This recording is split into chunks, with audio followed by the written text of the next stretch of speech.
do do do do do do do do do do do do do.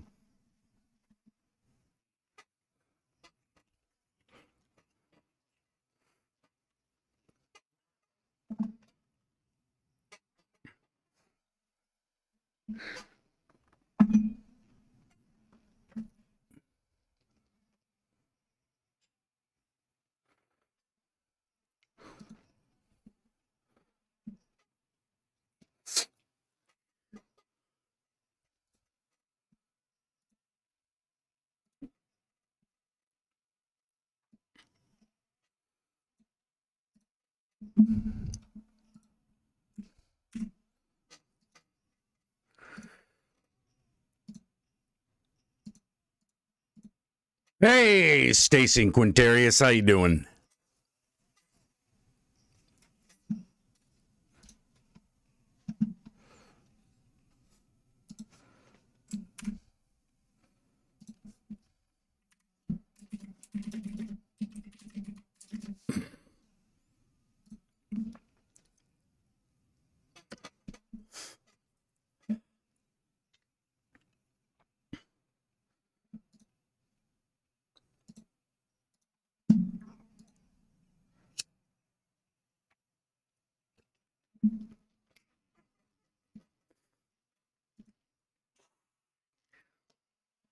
You got suspended from your job?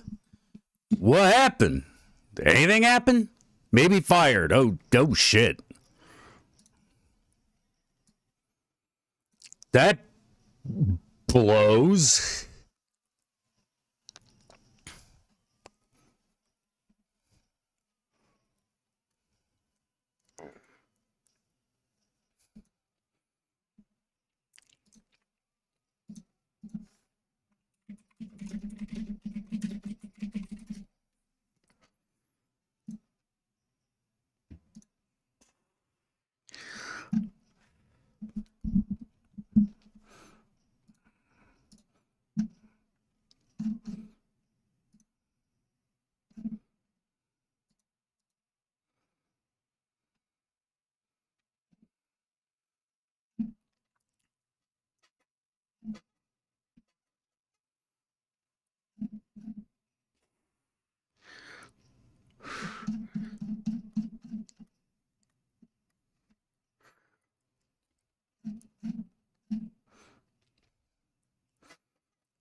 Dusty, George, Falsifer, Jilton, how you doing?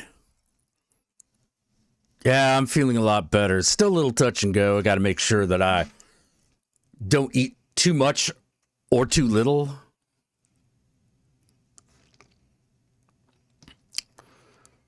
You know, getting it checked out. Just got a new job working at a gaming store. All right. That's right, Dusty. And every customer smells. Yep, each one has their own fragrance. You will soon... Hey, George. You will soon know them all by a scent. You're like, stale Cheetos and julep. Okay, yeah, that's Brad, you know.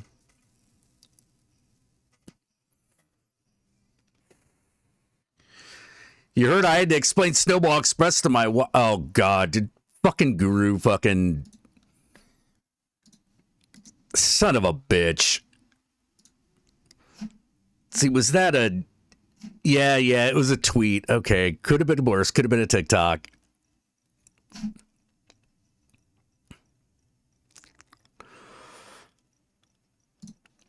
Yep. Y'all remember Snowball Express? It's a Disney movie. They have to save the ski lodge. It's one of my favorites, actually. I don't know how to explain it. I just like it. What was oh god, what was the other one? There was another like comedy I was thinking of, like a really like stupid comedy that I really like that other people like forget about. It's not any of the Herbie movies. Like I've seen all the Herbie movies except I've only seen part of Fully Loaded. Yeah, I got about 15 minutes in that shit, and I was like, I'm done. God, what was I thinking about? It wasn't Last Dragon. I like Last Dragon. That's a good movie. Yeah, 10 should have built that. Oh, that's right. The other, like, We Have to Save the Blank movie that I really like is One Crazy Summer. Because it was like the first non-Police Academy movie that Bobcat Goldthwait was in.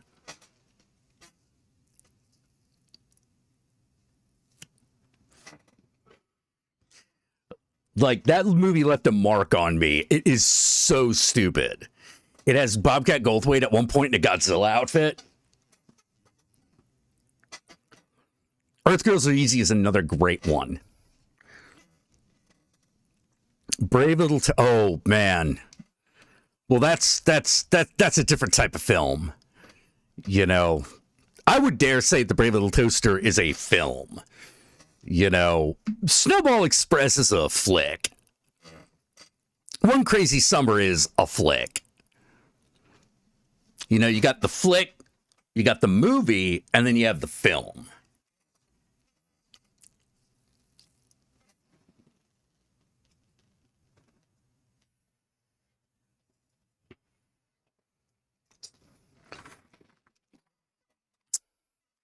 Yeah, I would put Brave Little Toaster in the film category.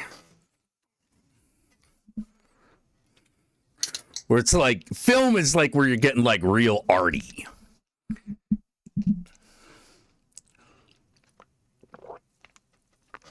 Like, Holy Mountain is a film. El Topo is a film. Star Wars is a movie.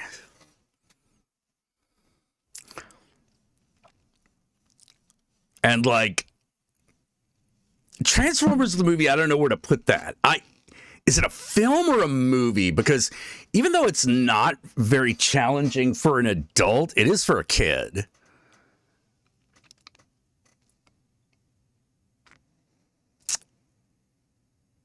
And I think I would still qualify it as a movie. It's a little bit more than a flick. You know, G.I. Joe the movie I would qualify as a flick. You know, it's a little more disjointed. It's not quite as coherent, but it's got a lot of these great moments. They're a lot of fun. I would also count like Chud, things like Chud, and the remake of The Blob as flicks.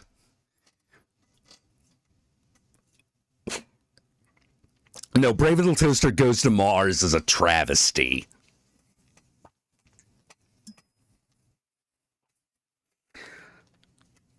Like, American Tail is like an animated film. You know, Goonies is a movie.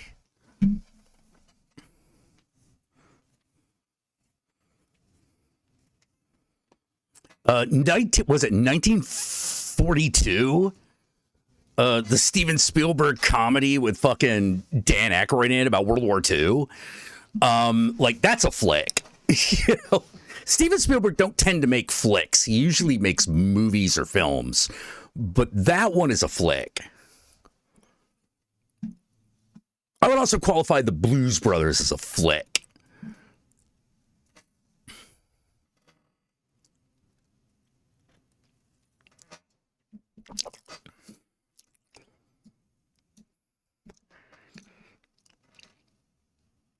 American Tail messed you up as a kid? How?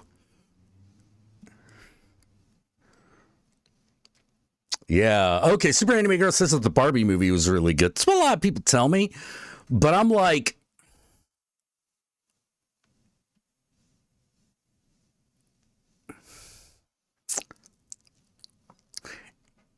Barbie is so not my jam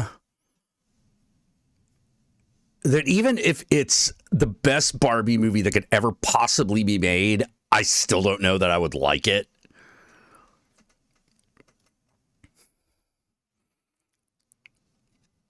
You know what I mean? So, like,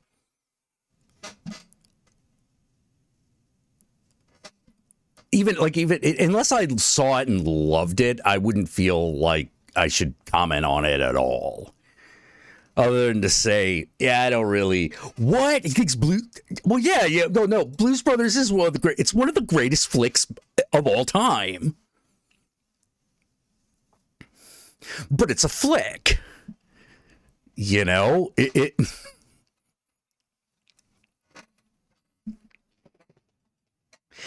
a flick. It's not very deep. You know, a flick is not emotionally challenging. You know, production levels a little bit brute force. Like most Larry Cohen movies are flicks. I love me some Larry Cohen movies. So I'm like, don't get me wrong.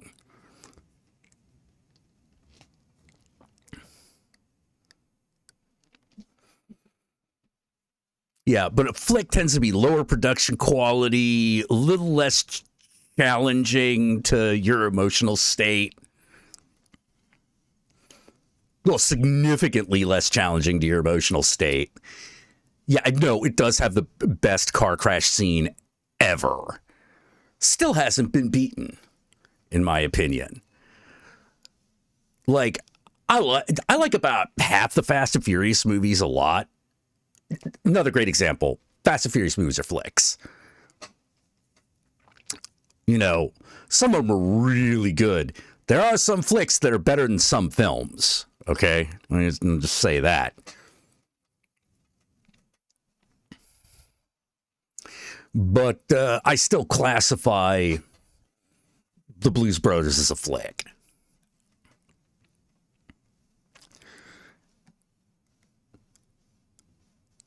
I'm not solely avoiding it because of Matt Gaetz. No, I'm not. I'm not. Though that did make me a lot iffier on the prospect of seeing it.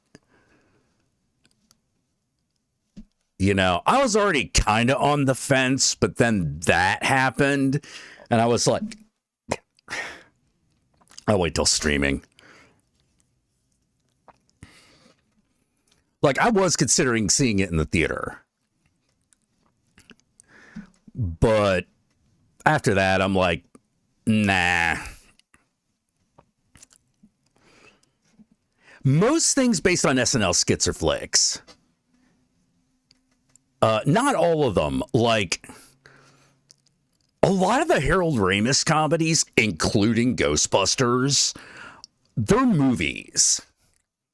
Like, Ghostbusters is a movie.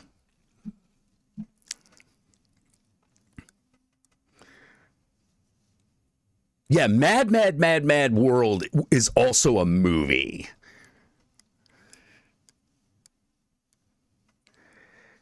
Dazed and Confused is a flick.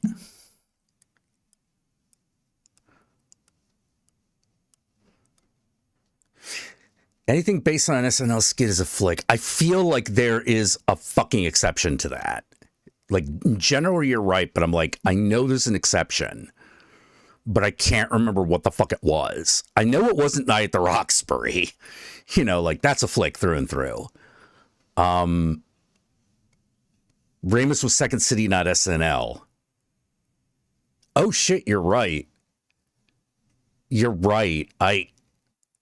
Because so much of the cast came from SNL in that movie, I forgot that Harold Ramis was actually Second City.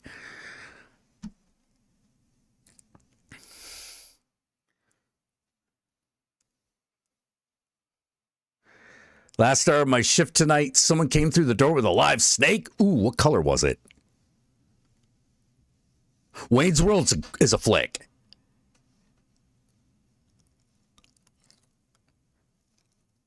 I would say both Wayne's Worlds are flicks. They are great flicks. But I'm like, I feel like there was an SNL one that was like really a cut above. Not just like in terms of like its comedy, like Wayne's World. Like Wayne's World is super fucking funny. Like that movie was great at the time, still holds up. But yeah, I'm like, what are all the SNL movies? Let's see. No, not National Lampoon is a different thing. So there's the Blues Brothers, Wayne's World.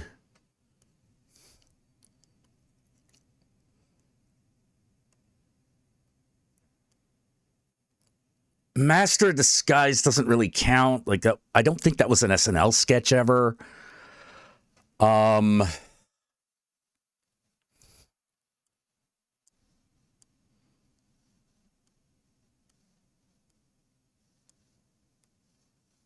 It's Pat, the Coneheads. Yeah, no, it's none. I'm not thinking of those.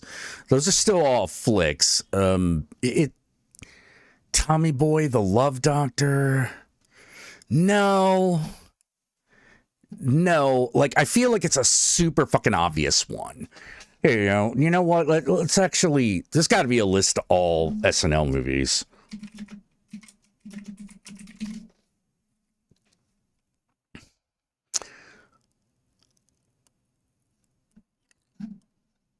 All SNL movies ranked. Wayne's World, Blues Brothers, Wayne's World 2, MacGruber, Blues Brothers 2000, which is all right. It's just not great. The Ladies' Man, Stupid Small Safest Family, A Night at the Roxbury, It's Pat. Huh. There's got to be more than that. Come on.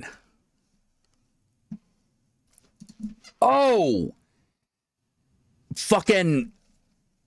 I remember what I was thinking of. Hold on. But now I got...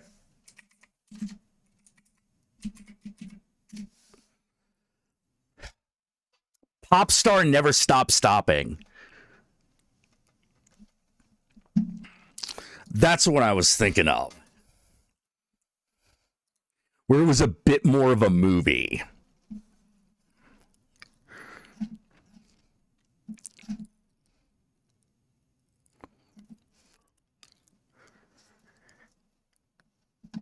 Get Him to the Greek is just bad.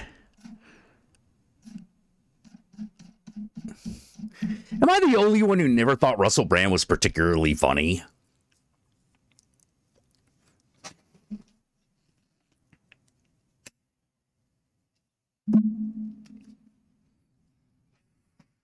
To me, he was just like a guy that generally appeared in movies written by people that starred people way more funny than he was. Oh, Pop Star Never Stop, Never Stopping. Oh no, that movie is great. That's a really good one.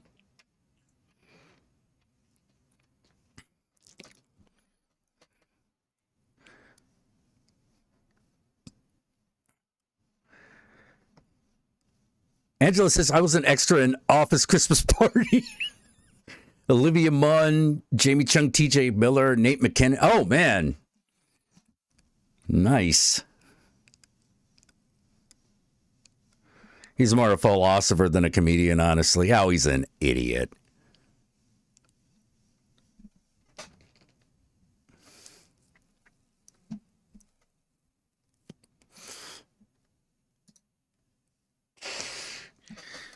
You know, like that's my feeling on Russell Brand. He's always an idiot.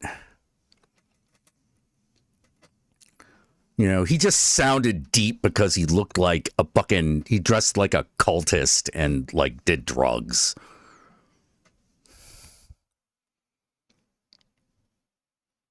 So everyone just thinks he's more profound than he really is.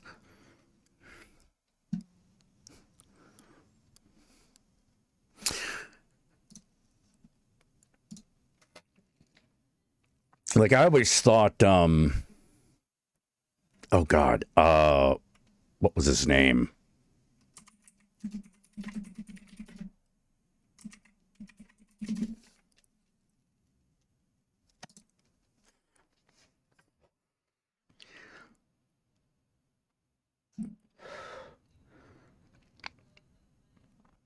Um,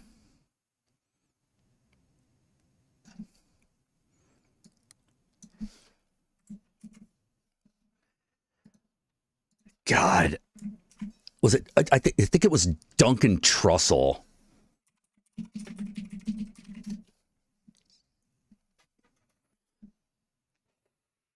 Yeah, I actually felt like Duncan Trussell was like way better at what Russell Brand was doing. Like Duncan Trussell actually talks about things that are interesting.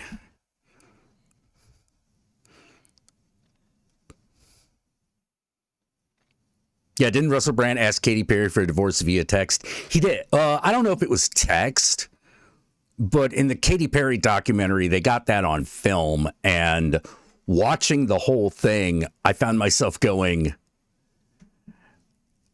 "Look, I'm not saying that fucking Russell Brand would be a great guy to date, but Katy Perry is clearly insane." Reminds me of a long-haired wannabe. Yeah, a little bit. I always thought he was trying to be like a combination of Rick and Neil from The Young Ones.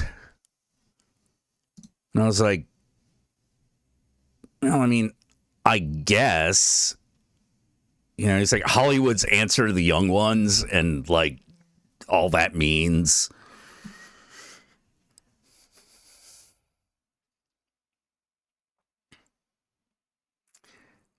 Yeah, he's a bit more famous just because he's famous. Like, it's not that he doesn't do that. Russell Brand, it's not like he doesn't do things. I mean, he was a stand-up comedian, to be fair, but like that's not where most people know him from. Most people know him from like the podcasting world.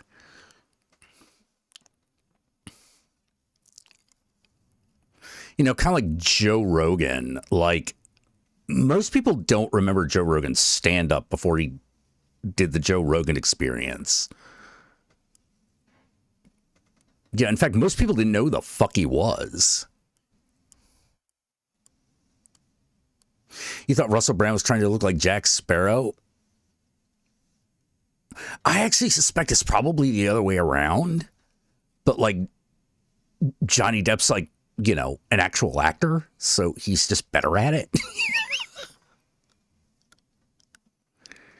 Yeah. Most people remember him from being in Get Him to the Greek, but you're like, that's more of a Jonah Hill movie? And that's what I mean by like, he's the guy who's consistently in movies with people that are way funnier than he is. Yeah, Joe Rogan did stand up. Like, that's the world he actually came from. Yeah, and he worked for the he was an announcer for the UFC. Yeah, he also did Fear Factor.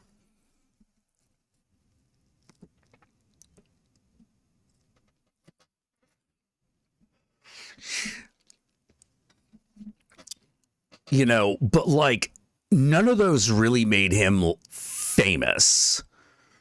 He was well known in those circles, you know. Yeah, I really like Duncan Trussell's Midnight Gospel. That was really good.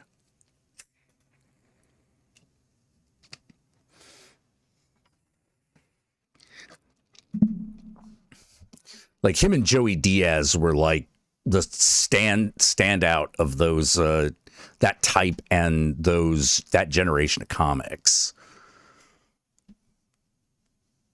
Yeah, Joe Rogan was the host of Fear Factor for like ever.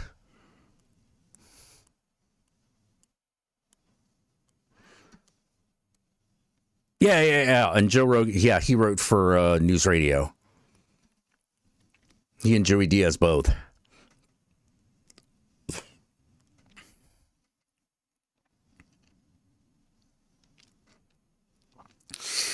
Well, the problem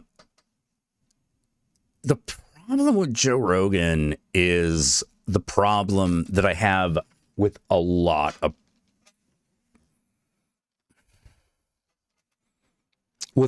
people who got famous through the online space. Duncan Trussell's no, sorry, not Duncan Trussell.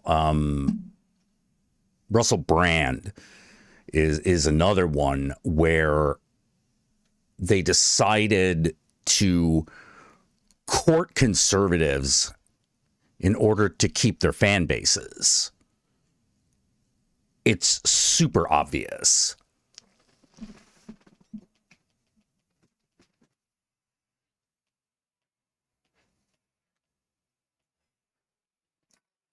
You know, and the thing was,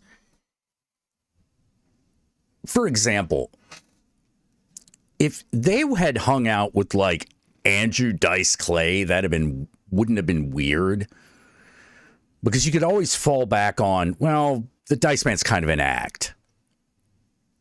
It's an act that reveals like a deep misogyny in Andrew Clay, but you know, you could always fall back on it's a comedic performance as far as like his associates are concerned. Problem with a lot of guys that like that they're dealing with now is that they're in that fake news category. You know, I mean, legitimately, they're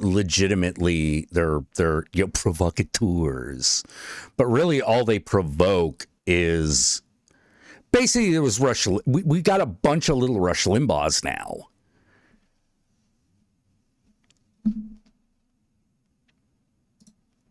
No, my Spotify don't play Rogan. Oh, I don't even know if he's on because like I just don't listen to him anymore. I haven't listened to him in like years at this point. You know, when he started like when he started like agreeing too hard with like Jordan Peterson and shit, you know, who's another one of these like fucking Rush Limbaugh for smart sounding people, you know.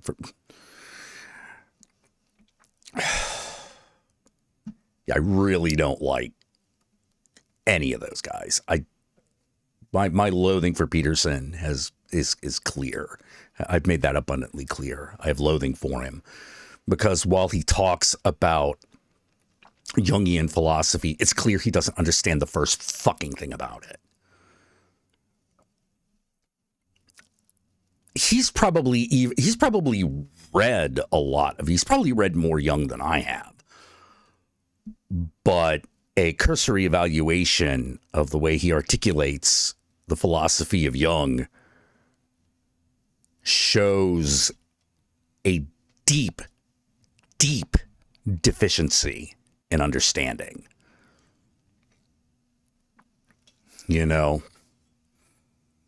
Oh, William F. Buckley. Okay, here's the thing about William F. Buckley. Go back and like fucking watch his interviews. It's the same shit. People think William F. Buckley was smart just because he has like he put a middle initial and junior at the end of his name. Oh, Johnny, you're joke. Okay. God.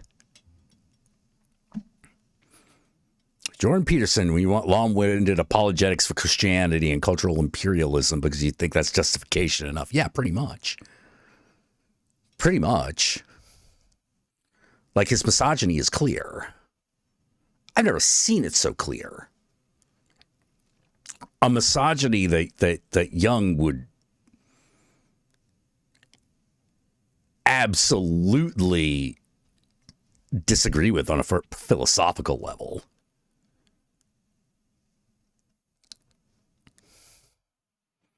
You know, like abso-fucking-lutely.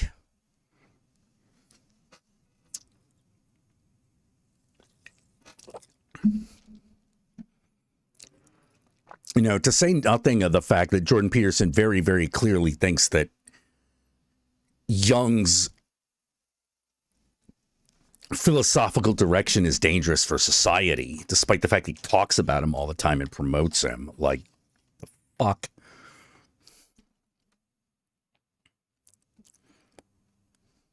I would even dare go so far as to say that Jordan Peterson probably did have a religious experience, but a stupid one.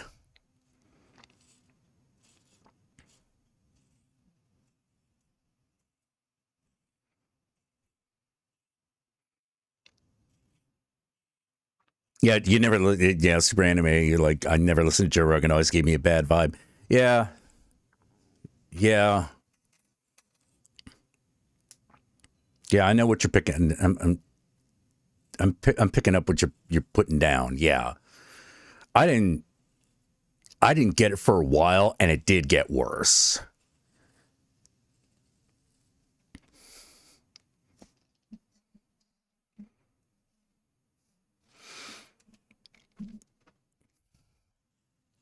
You know, he definitely falls under the George Carlin category of full of shit.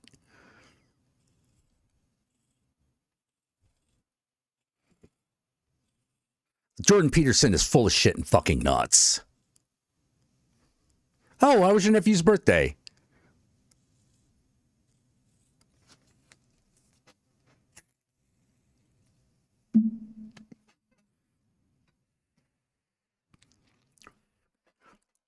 As I've said before, and I will say again, not a big fan of conservative thinking.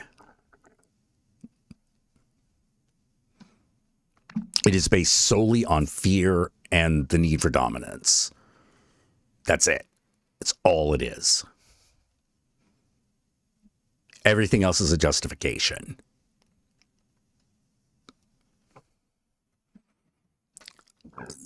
Ugh. Excuse me. At this point, all you have to do to not be a conservative is to want to fix problems in a way that works.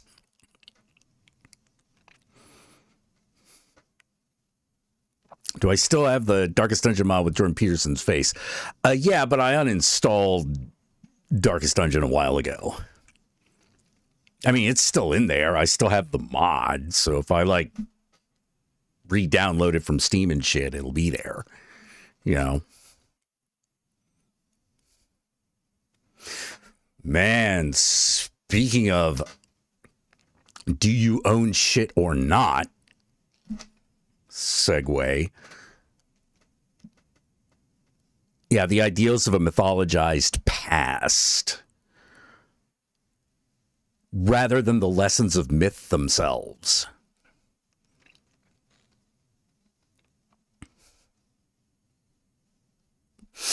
I also hate it when people like use Joseph Campbell but still promote Christianity.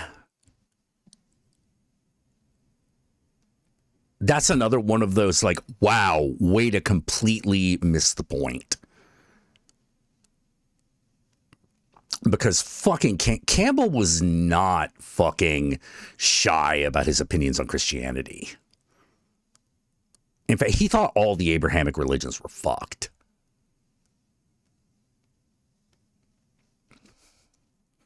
Yeah, fixing the problem is too liberal for us in the South. Oh, I know. Well, the conservatives have this beautiful looking package, right? Hey, you don't have to do anything. You don't have to change with the world. The world should conform to you. And it's like, well, yeah, until you get to the point where you think that reality needs to do that. Like, you've run into problems before that, but when you start arguing with reality, like, you got nothing.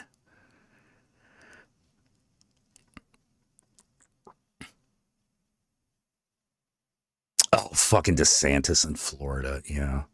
I know a trans person who just moved to Florida. I asked why and didn't get a decent answer.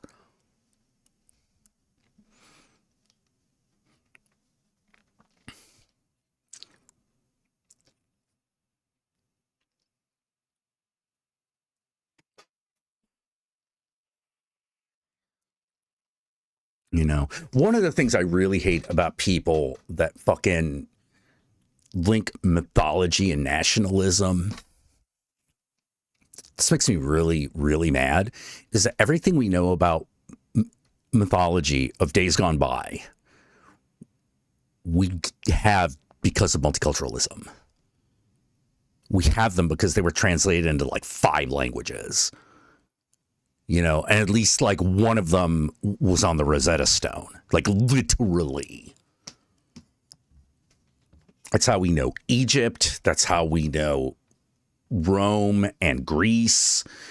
It's how we know the Phoenicians. It's how we know the Mesopotamians. You know, that's...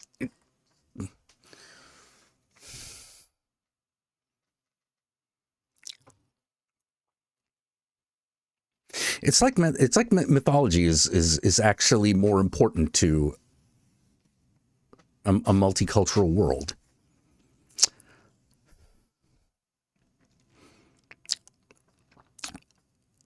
And a multicultural world has way more influence. Its ideas have way more lasting power.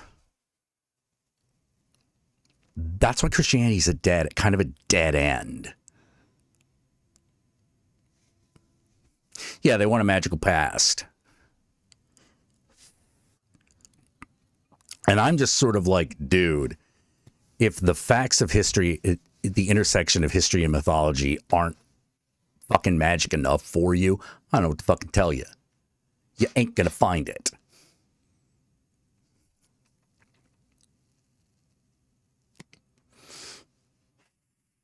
Because the intersection of history and mythology is really fucking interesting. You know, it's from it you learn that no mythology just came out of whole cloth. None of them. Not a single fucking one.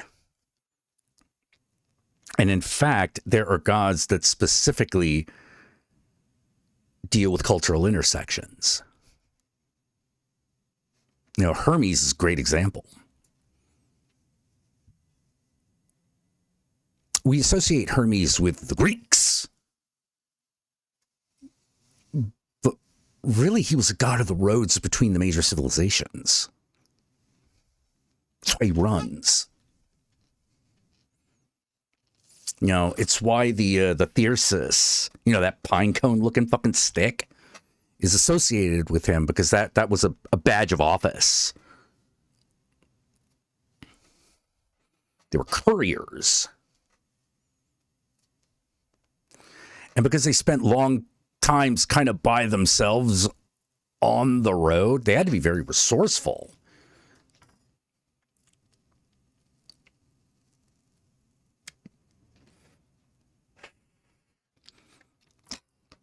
Like, the god of journalism should be Hermes.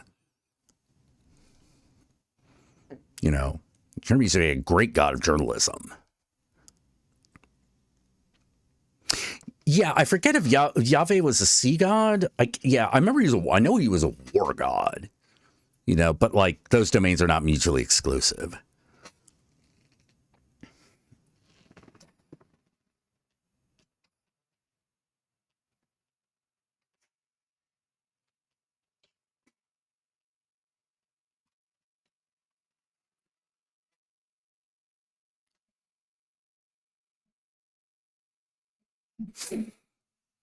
Yeah. The whole history of Yahweh is you know, who became the god, is really weird.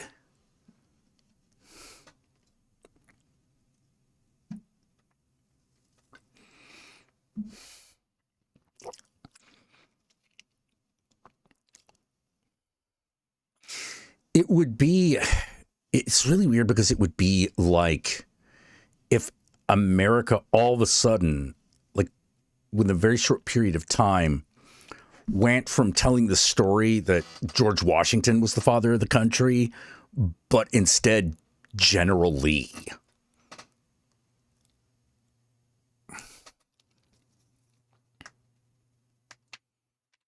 Yeah, it changes constantly.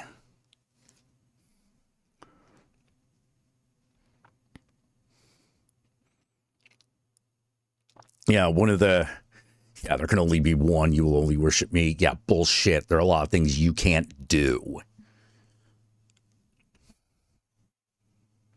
A lot of things a male war god cannot do. Can't teach you about woman things.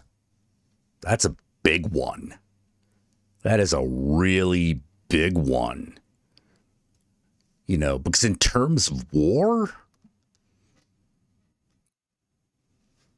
what's the place of a woman? To be a prize, to breed.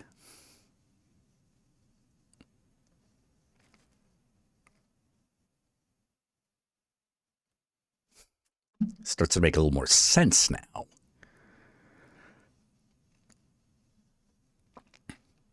Oh yeah, the Abrahamic religions are horrible. You know, there's a whole like question of like, what do these fucking things provide you?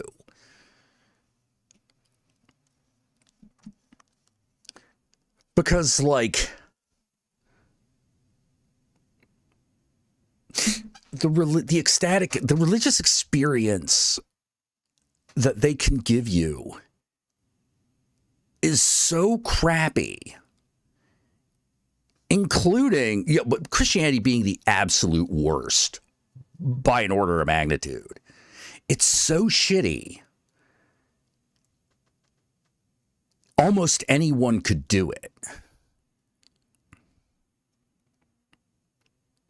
That's why there's so many of these hustler preachers around. It's real easy to do that. Say a few keywords really loudly and insistently. Give them fear and hate. Done. Done. All you have to do is have the stomach for it. Or the lack of moral compass.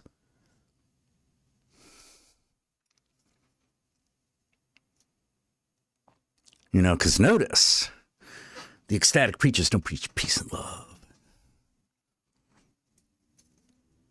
Like in some cultures, the ecstatic experience was the domain of the peace and love deities. You know, but what is it in the Abrahamic religions? It's war. War.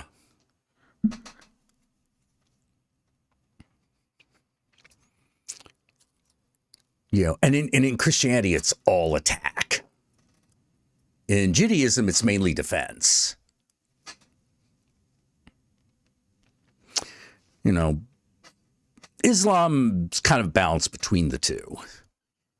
But it's all shitty. It's all bad.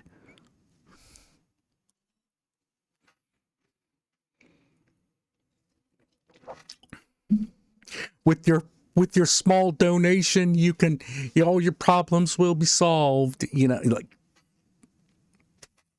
do that. Say liberal a couple of times. Whatever, like fucking buzz phrases going around because, you know, conservatives are so slow to change. Phrases will work on them long after they've lost their efficacy for everybody else. Yeah, devil put that thought in your head. Moral cop out. Oh, yeah, totally.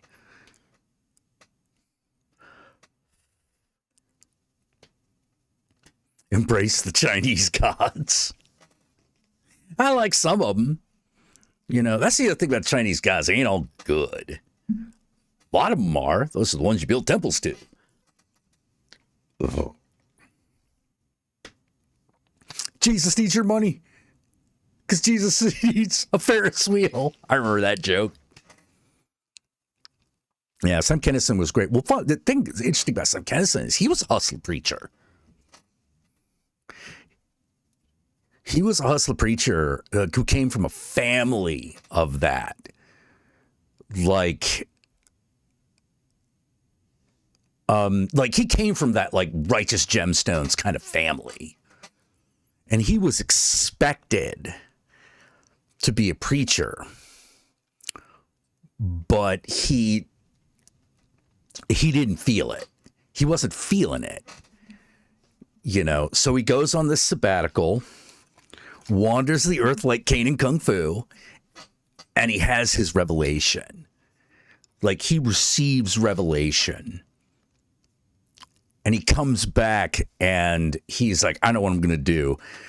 I'm going to get up there and use the same enthusiasm that that the other preachers use for fear and division, and I'm going to preach love and unity. If you can, there are actually recordings of his sermons that he would give, you know, at what at the time what would eventually become like mega churches, you know, and he thought he was doing pretty well.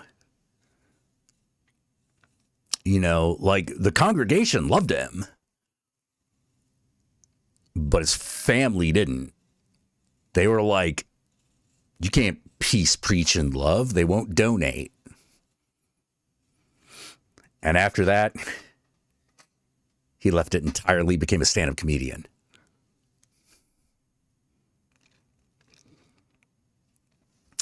He became a stand-up comedian because he felt that that was the kind of preaching he could do.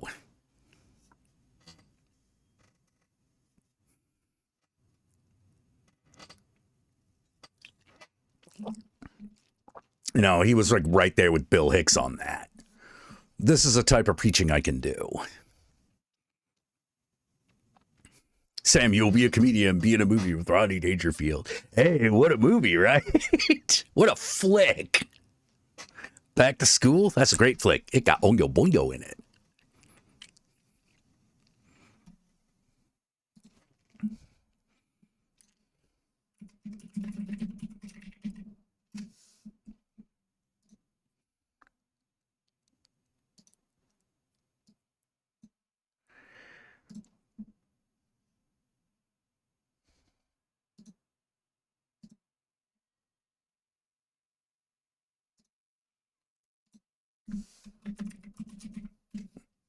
See, I know. What was the fucking theme song for Rodney Dangerfield? Rodney Dangerfield's Back to School theme. It wasn't Twist and Shout. There was an actual fucking theme, wasn't there?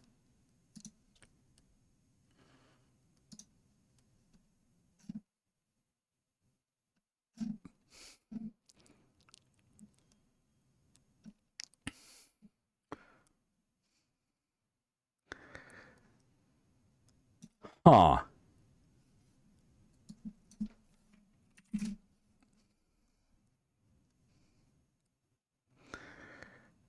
right, here's the Back to School soundtrack. Let's see if I can find some information.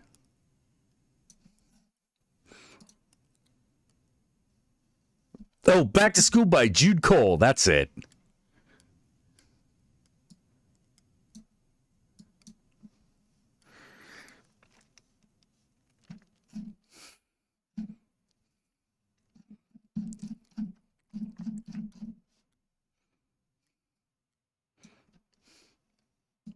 You know something that I found out? I knew Rodney Dangerfield was like a stage name, but I didn't realize that his actual name is Jack.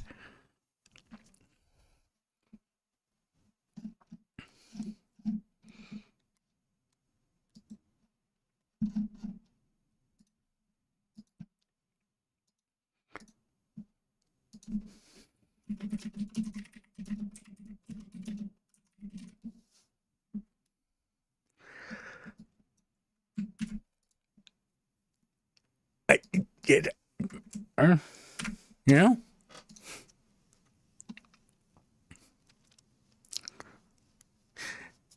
No. Danny Elfman didn't do the theme for Back to School. Jude Cole did, but Oingo Boingo's Dead Man's Party is a big part of that soundtrack. Yeah, he's another Jack.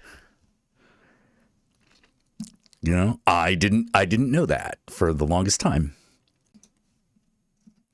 You know, in fact, he is the Jack that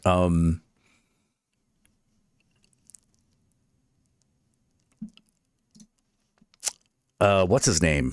Fucking that dude. He sings. Fuck. Does all that singing. Shit. He used to be in everything. He's really big in the 80s. Looked a little bit like Bruce Willis. Fuck. I can see him.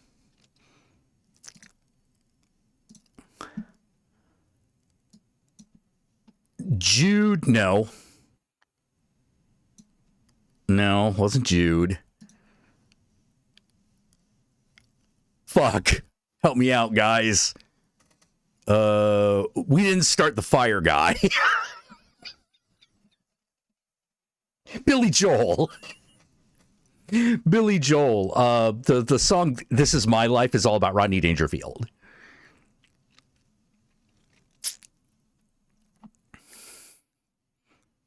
I don't know Jack. Yep.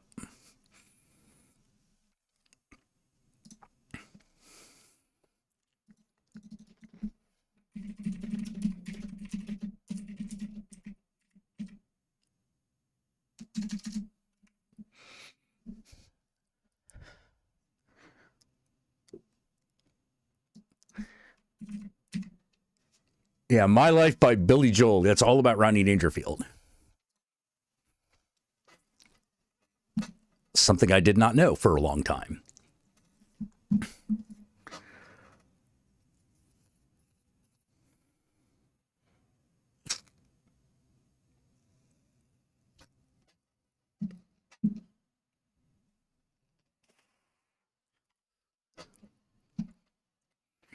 Oh, geez. Yeah, I guess it's like an 80s comedy night. Let's see, what other 80s comedies can we think of? I was talking about the Great Outdoors earlier with the Horror Guru. That is the Dan Aykroyd and John Candy like outdoor comedy where John Candy must fight a bear. Mm-hmm. That happened. I keep forgetting that it's not, for some reason, I keep forgetting that it's not Chevy Chase in that movie because Dan Aykroyd is playing a very Chevy Chase kind of character.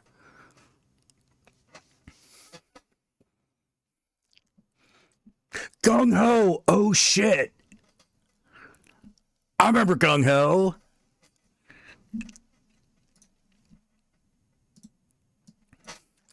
Oh, man.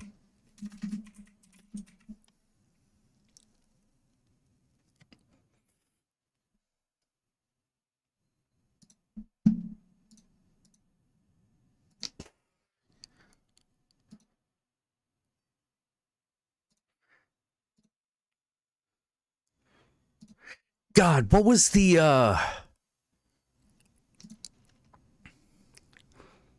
God, what was the theme song of that fucking thing? Was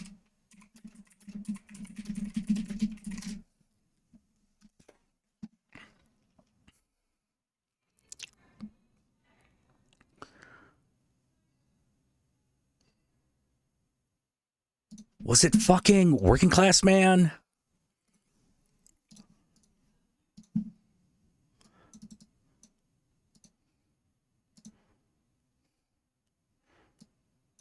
No, it's...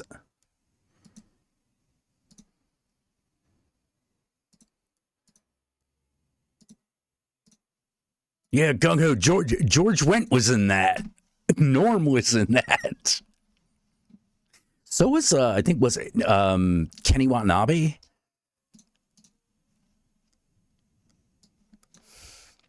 Let's see.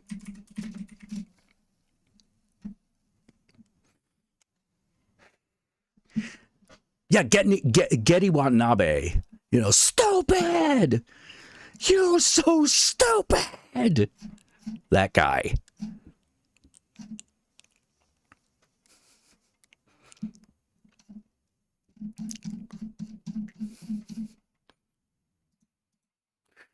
Yeah, that was a movie that was released right after Mr. Mom. It's one of the movies that like Michael Keaton was really well known for. Like that was like the lesser Michael Keaton vehicle, you know, compared to the success of Mr. Mom, but I like Gung-Ho a lot more.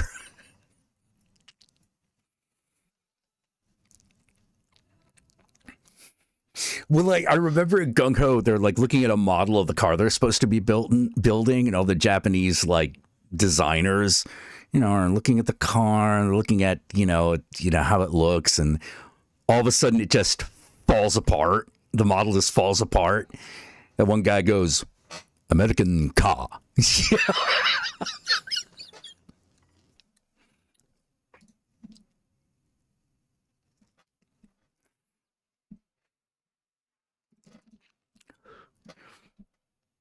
Yeah, it's one of his better movies, in my opinion.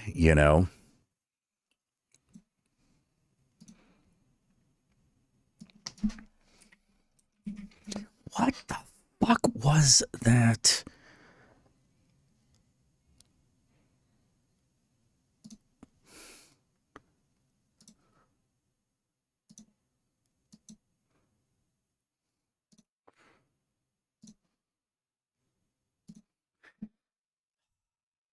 It's not working. This.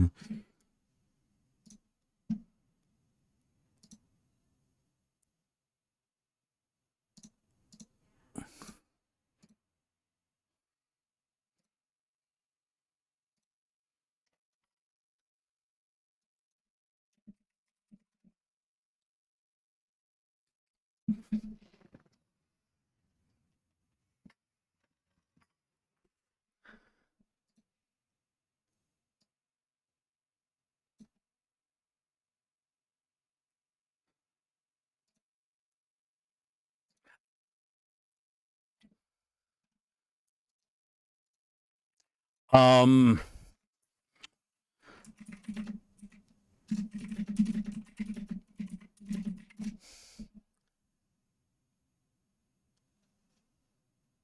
Huh.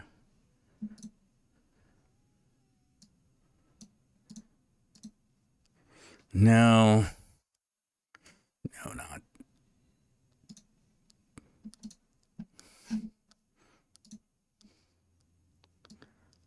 Oh, it was the Pretenders. Don't get me wrong. That's right.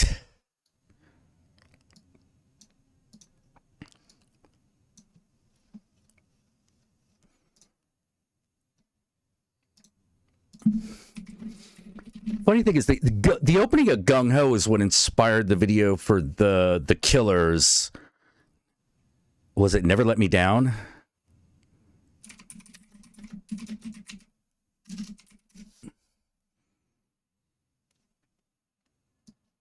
Oh God, it was their big fucking hit. Read My Mind. It was Read My Mind.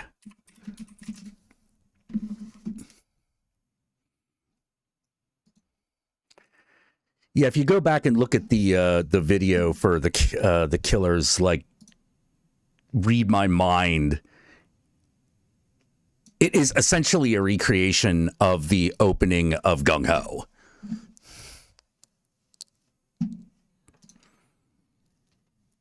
Yeah. Hey, William. Yes, I have seen Where the Buffalo Roam.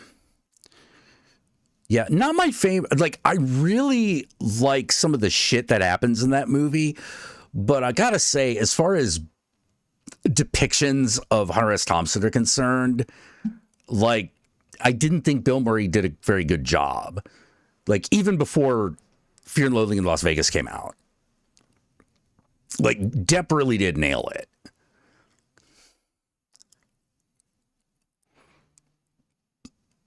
Yeah, how's Manila treating you, RL?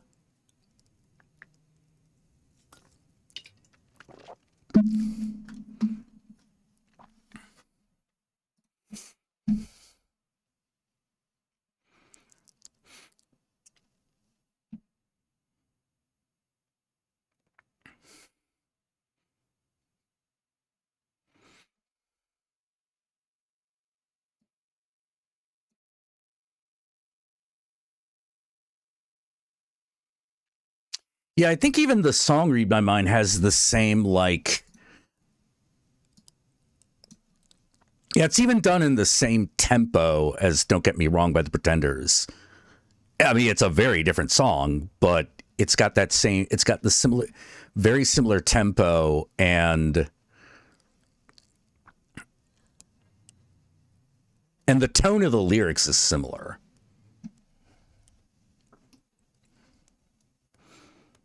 And I think it's even done in the same key.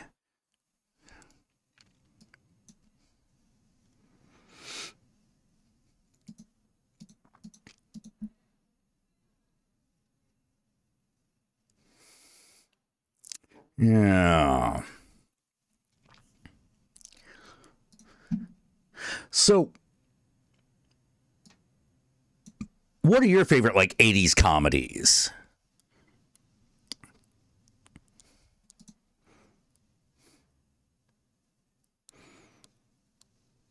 Now you can't handle the water. Yeah. Oh, I know what you mean.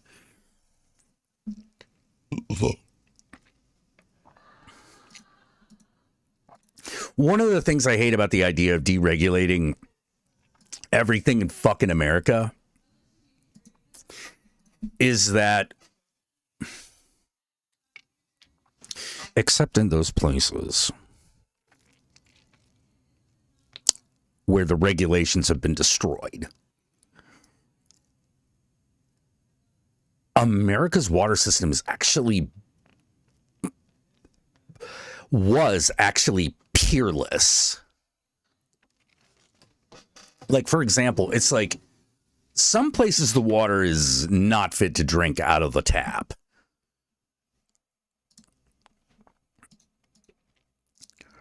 Like, at all. You know, for example, like I love Taiwan, but their water's never been that good. Like, you always had to boil it if you were going to drink it.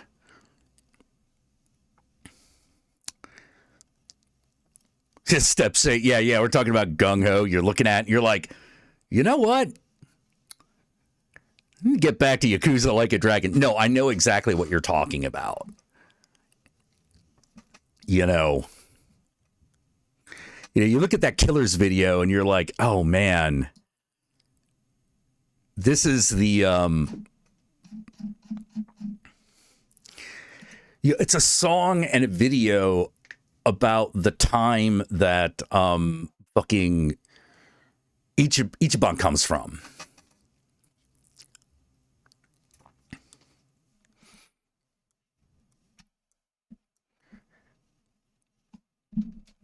Yeah, let's see. Johnny Dangerously. Oh, jeez. I remember Johnny Dangerously. This is another Michael Keaton movie. Johnny, you were going to take a bullet for me? Actually, I was kind of counting on a lot of missing.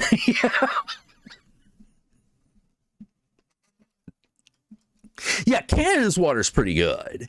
Like, Canada's water's okay. But, like, North America's water and the way it handled, like, right now, I would say Canada's water is probably better than the United States. But, like, in general, our water system and Canada's water system, you can drink out of the tap in most places. That's not something you can actually do even in some Western European countries.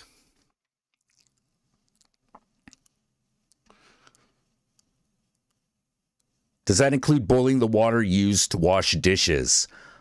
Sometimes, yeah. Yeah, it's why, like, when foreigners come here, they don't have any trouble with the water because our water is, like, super filtered. Yeah, my mother hung me from a hook once. Knock down that fucking wall, knock down that fucking wall, knock down that fucking wall. Oh, that's it. This is fucking war.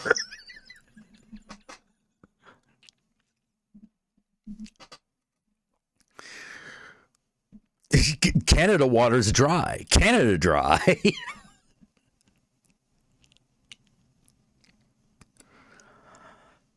You only remember Johnny Dangerously due to the Weird Al song? There's a Weird Al song in Johnny Dangerously?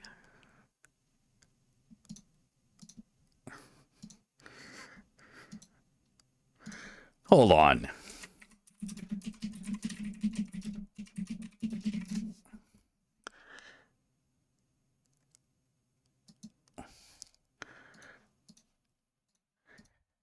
Huh.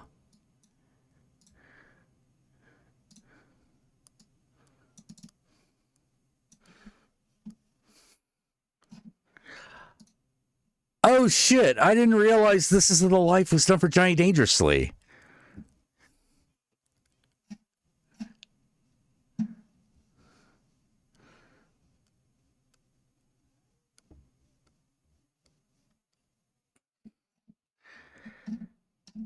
Yeah, this is one of his, like...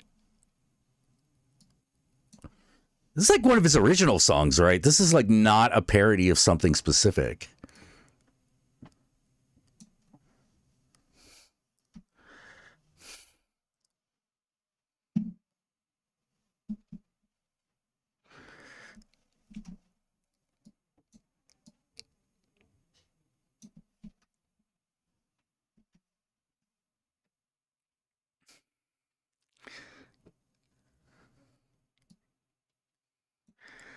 Huh.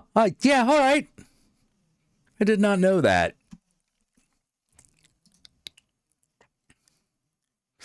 I don't know how. It's not like I haven't seen Johnny Dangerously like a million times. Oh, God, what's the name of that guy? One of the guys in Johnny Dangerously he was also in Beau is Afraid. He played like the lawyer at the end.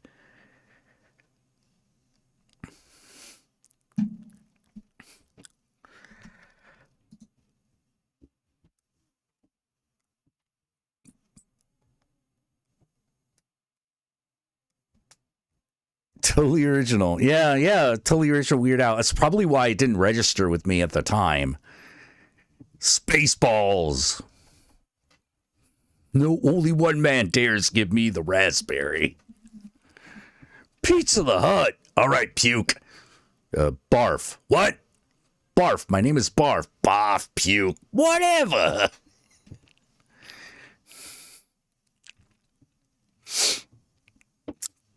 Bill and Ted. Excellent choice. Excellent choice. Most excellent choice.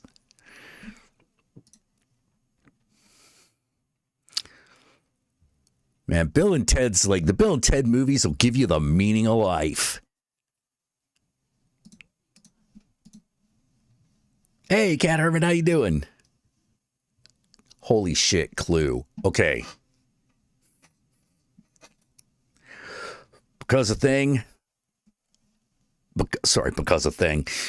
Clue, I had a real thing for Colleen Camp.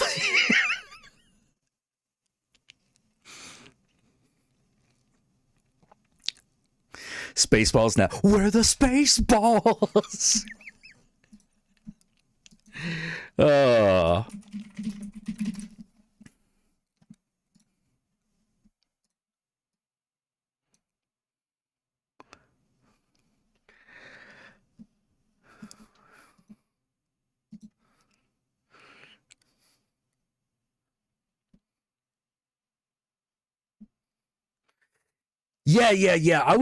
I like Wayne's World, but it's weird because I feel like I lived it.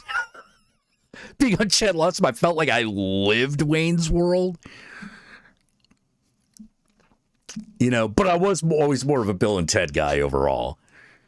Who Framed Raising Arizona? Well, okay then.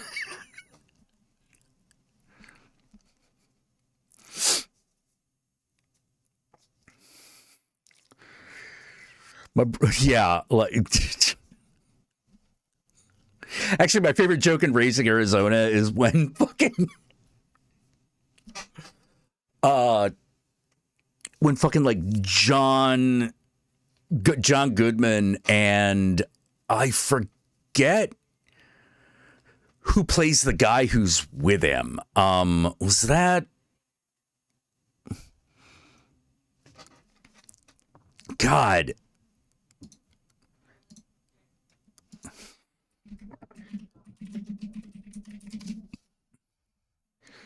Yeah, Raising Arizona. Holly Hunter, back before she was the mom and everything.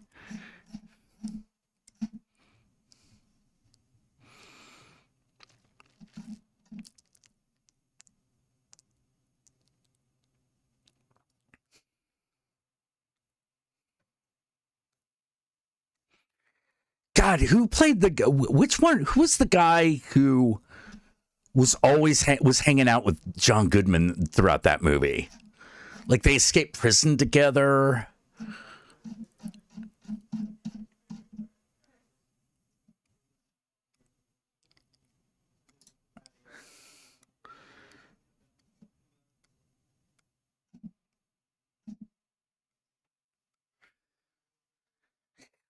Oh, it was William Forsythe.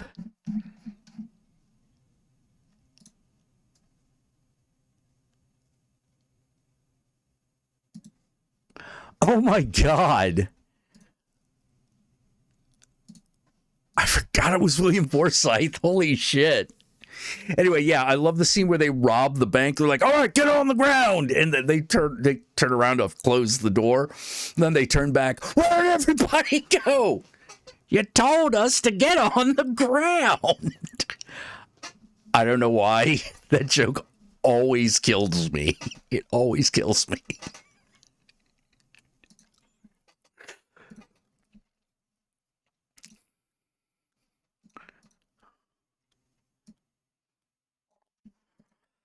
Oh, man. Yeah, Nick Cage is the star of Raising Arizona with Holly Hunter.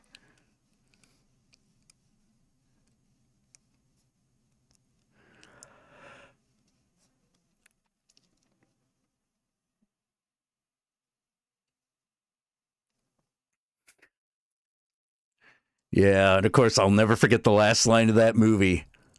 I think it was Utah.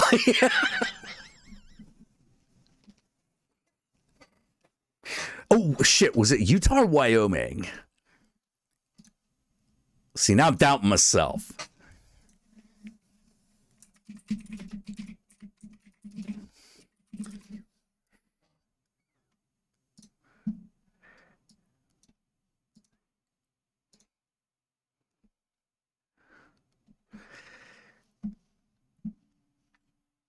Maybe it was Utah. Okay, yeah, maybe it was Utah.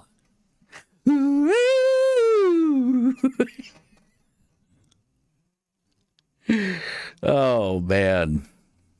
Yeah, so that was movie so good, so good.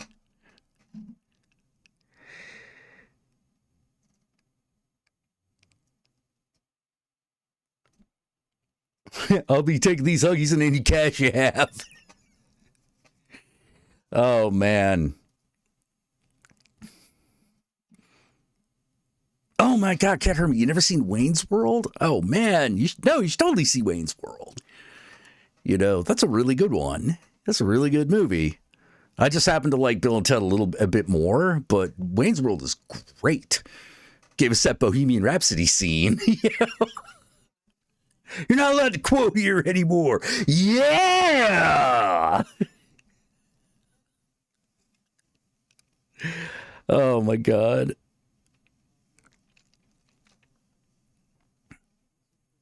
Last Nick Cage, Cat Hermit's last Nick Cage movie I've seen was Wild at Heart. I love. Oh my God, Wild Heart's amazing.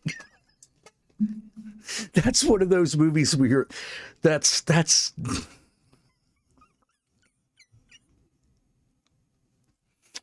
It's not peak David Lynch, but it is a very David Lynch movie. Shit, party on, Jim. Yeah. No, I'd recommend Wayne's World. It's actually pretty good, you know. If she was a president, she'd be Abraham Lincoln.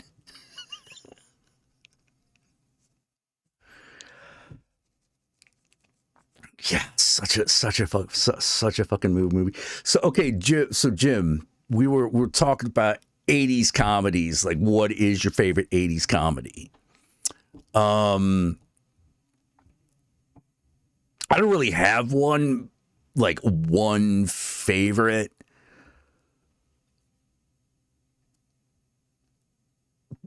I just like a lot of them. There was a comedy I used to fucking love. Hey, Dice Rolling. Hey, thanks for popping in. Say hi.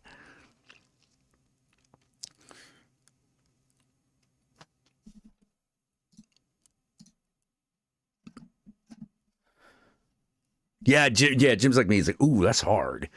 Yeah, like if you grew up in the area, that's a really hard choice because comedies in the 80s were fucking king. They were fan fucking tastic. Like everyone remembers like 80s action films, but like the comedy flick was supreme in the 80s.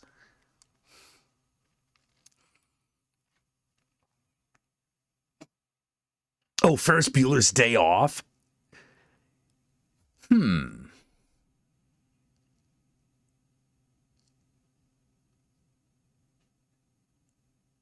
Wait, I may have an answer. I may have an answer, but your mileage may vary because the movie I'm going to bring up is amazing. It's extremely funny, but it's weird. You don't necessarily think of it as a comedy. Repo Man.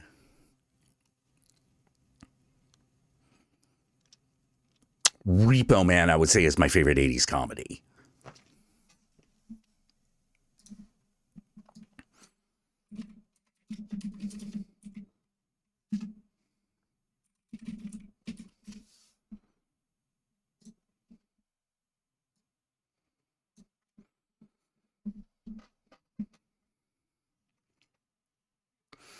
Oh, yeah, I think a lot of John Hughes movies are overrated, too. Yeah, Jim, you're like, yeah, you're probably having the same thing I am where you're like, wait, is Repo Man a comedy? I guess it is. You know, like, it is a comedy. You know?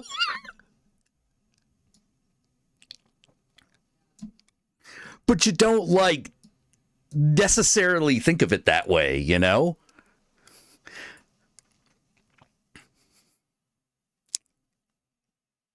Oh, UHF. I keep forgetting that was done in the 80s, not the 90s. Yeah, UHF's pretty good.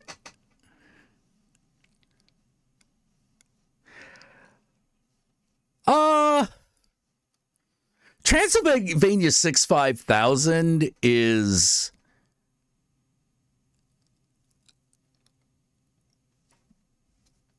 that's a weird one.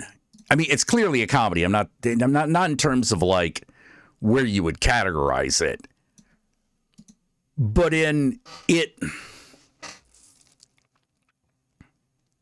like there are a couple of movies a couple of flicks that I feel are like in the same vein. One of them is Transylvania 65000. The other is Transylvania Twist. And the third is Elvira, Mistress of the Dark.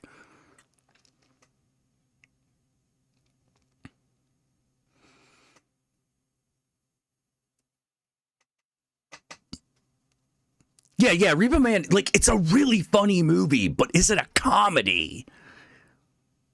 And you're just sort of like, well, it kind of is. I would go so far as to say Repo Man is definitely a film.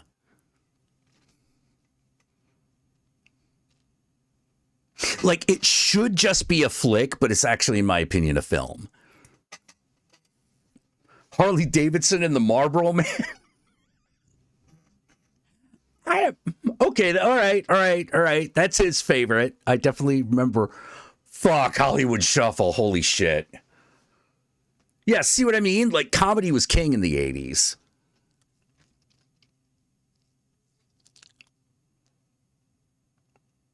Yeah, Brennan's show is super consistent.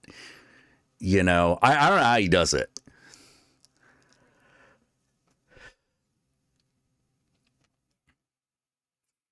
Yeah, Wayne's World was like 82, sorry, 92, but like because so much of the music and tone of that movie and stuff that happens in that movie feels like the late 80s, because it's the early 90s. Yeah, you often forget. Jimmy J, you say Stripes. Ooh, excellent choice. Army training, sir.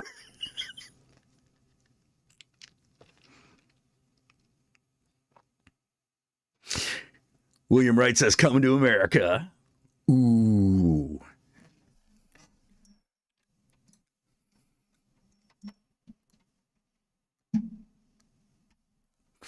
Ghostbusters? True, but that's such an obvious choice. It's almost a cop out.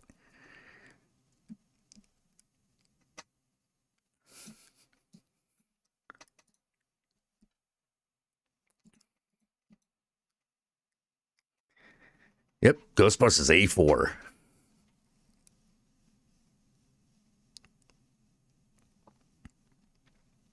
The only real problem I had with, like, what was it, Ghostbusters Afterlife is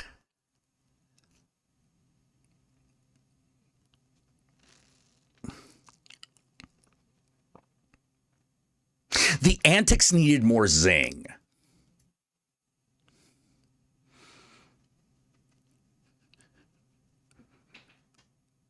Oh, Stacy says Revenge of the Nerds. Another good choice.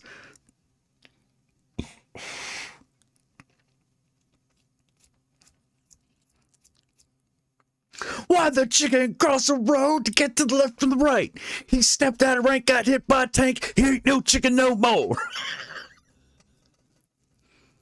Oh, National Lampoon's Vacation? Oh, geez.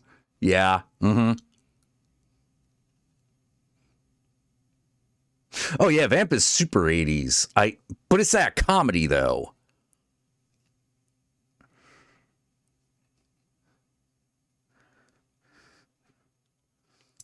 Does that qualify? I don't know.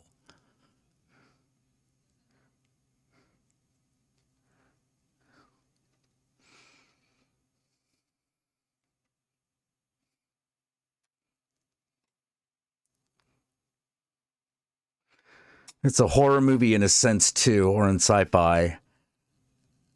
Weird Science is definitely a comedy. It's absolutely a comedy. Was that which movie from the you're gonna let Witches of Eastwick?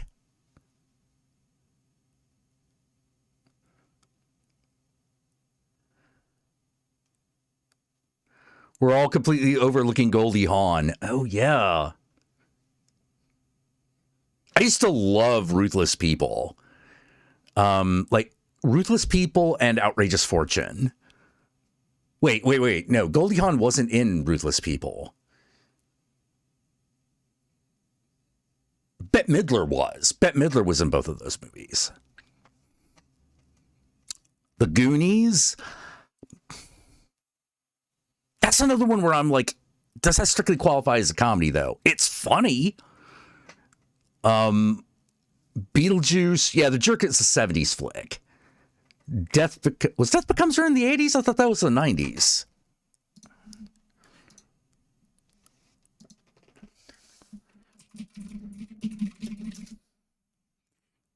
Yeah, Death Becomes Her is 92. Okay, okay, good. I thought I was going crazy there for a minute.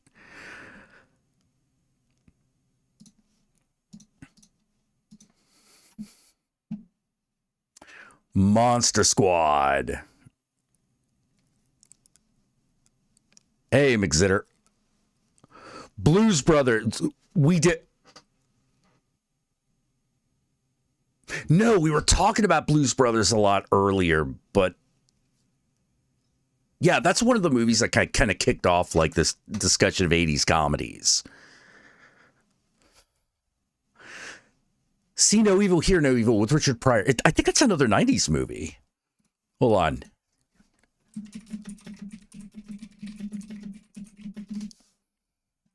Oh, no, 89. You're right.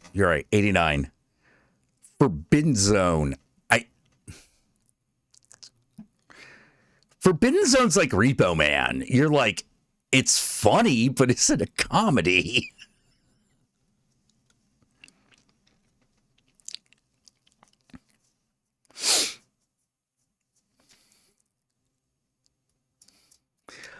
Oh, man. God, Blues Brothers, so many great one-liners in that fucking movie. You know, you got us into this. You got us into this parking lot, El Royale. You get us out.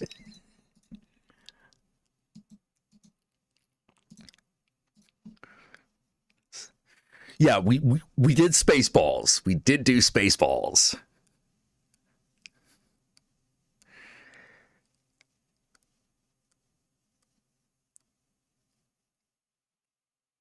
Oh, Dragon DW, the one you played on stream a year ago with the preacher saying the witch could be anyone, but never mentioned the woman in bright red who was a witch. Oh, you mean the one with this song?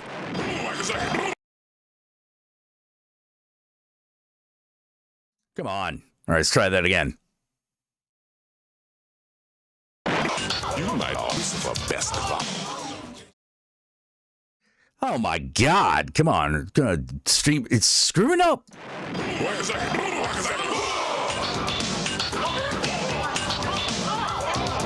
you might pray to God, y'all, but I like Lucifer best of all. Sunday school is a place for fools. It's hot in hell, but the devil's cool. Don't keep Satan waiting. Don't keep Satan waiting. So don't just sit there, join the club. Sell your soul to Beelzebub. Yeah, that is Love It Steak. Are you the police? No, ma'am. We're musicians. Hey, would you feel any better if we were to tell you that what we're asking your husband to do is a holy thing? A couple of honkies coming in here looking like Hasidic diamond merchants. One of them says he wants 4 whole fried chickens and a Coke. And the other one, he says he wants dry white toast. Jake, Elwood, shit the Blues Brothers. Howard the Duck is a trash classic. Yes.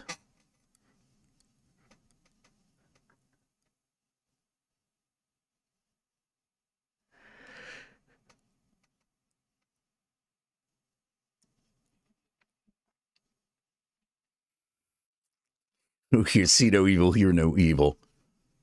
Stand still. All right, tell him to turn around, to face forward. Face forward. All right, now tell him to stand still. Stand still. Now tell him to face forward. Face forward. Could you tell him to face forward? He's not? No. Well, shit, it's news to me.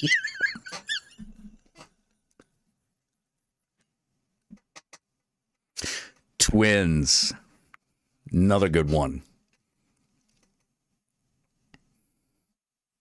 Dirty Rotten Scoundrel. Dirty Rotten Scoundrel. Wait, what? No, wait. I think that's a 90s movie. Hold on.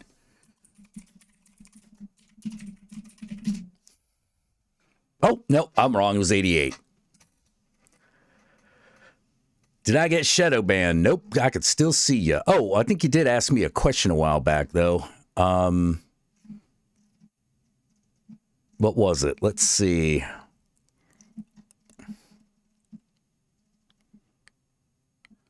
Oh, you've been having way too much fun with Cyberpunk. I think that was the. I thought that was a question. Sorry. Airplane. Wait, hold on.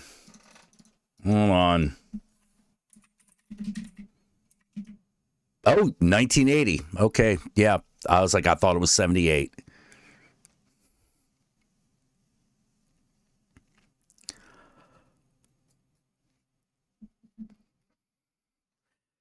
Saturday the 14th. Ooh.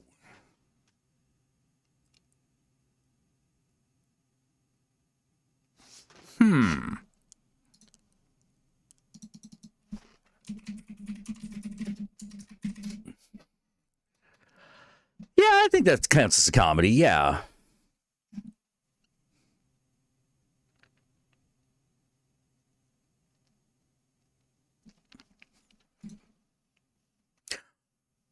Once Bitten.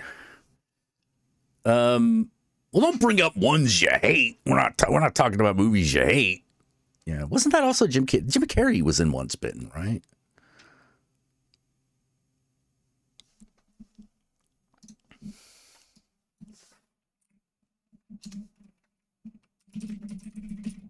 Yeah. Once Bitten. Wait, I'm looking at the new fucking. I'm looking at the current DVD cover for Once Bitten, and why the fuck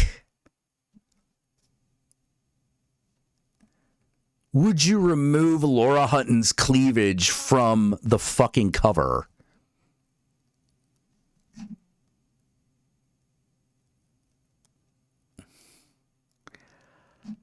Wow.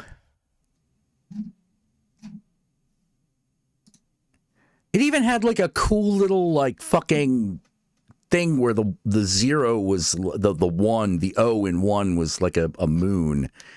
And they removed that too. What the shit?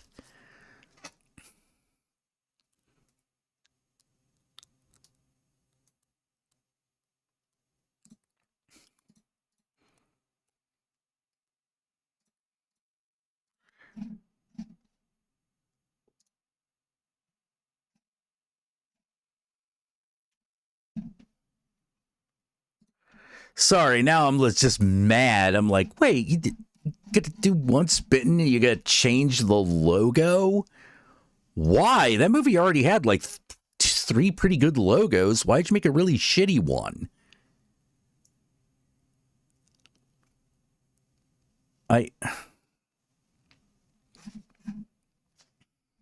Okay.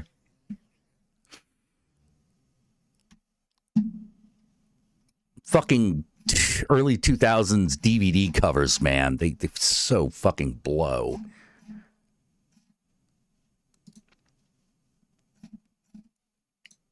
So awful. Yeah, these replacement DVD covers that they make for some fucking reason. Like, they're shitty in ways that defy explanation. And it's not just like the like lesser known flicks either. Like, have you ever seen the Blu-ray cover for Spider-Man 2? It's terrible.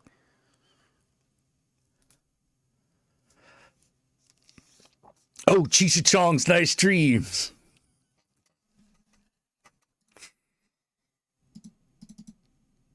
What was it? Didn't they do the Brothers Karamazov? Hold on.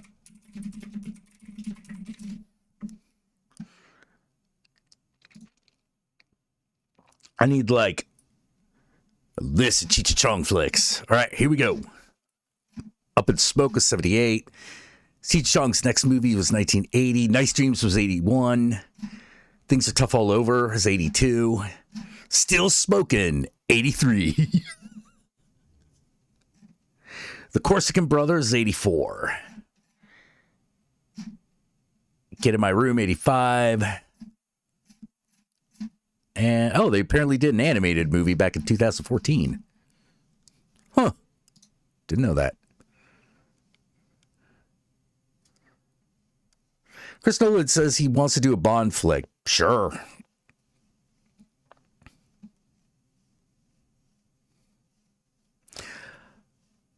Oh, if he does a period piece, but it's like the actual 60s.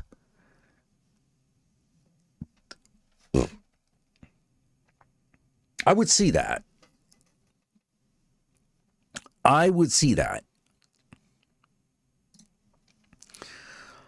Like, there's actually God,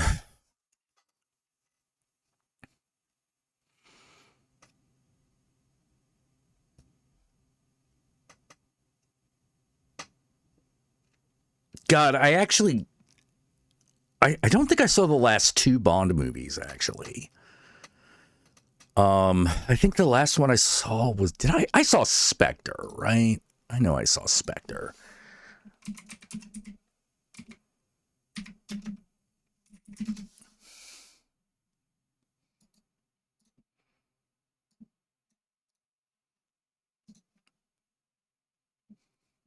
Yeah. That was the one with the skeleton guys in the beginning. Yeah. I did see that one. Okay, cool. So, what was the one that came after that?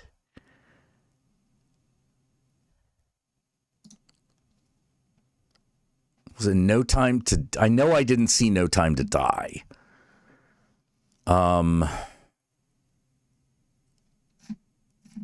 Was that the last one? Oh, thanks for the super chat, Mr. Joker Card. Rob Zombie is doing a meet and greet near my area. I'm hoping I can get some a vinyl copy of Hillbilly Deluxe. Now that is a quest. Do it.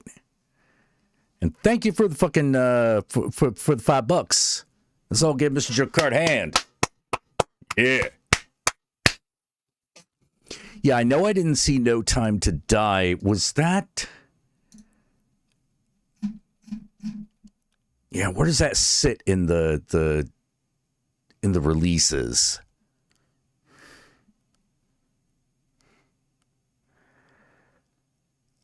Oh God, yeah, it had that theme song by Hans Zimmer and Billie Eilish. Oh God.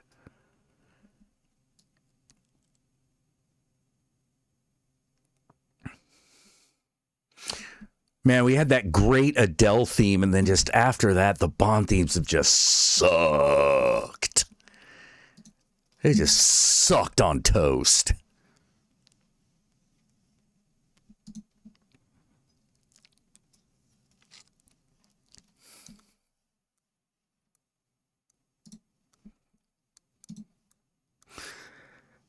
Rob Zombie's Dracula is trending on TikTok. Wait, is he actually doing a Dracula movie? No, I would have heard about that.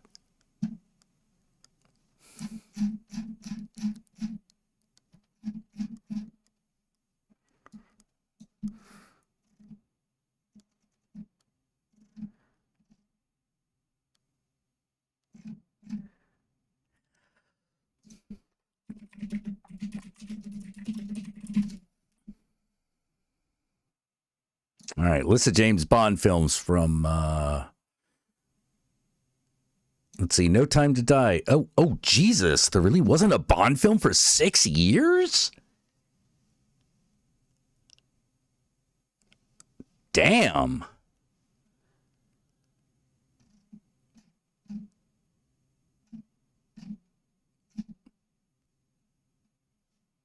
Fuck. Yeah, man, no wonder Daniel Craig kind of wants out. He's been doing that since 2006. Jesus Christ. Yeah, I'd probably be sick of it as well.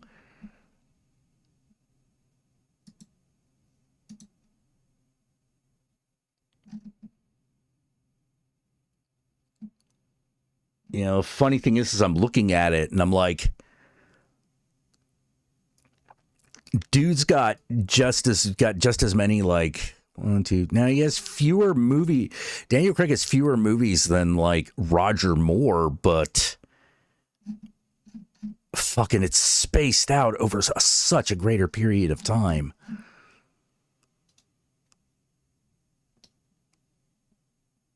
Yeah, Sean Connery was only like Bond like 1, 2, 3, 4.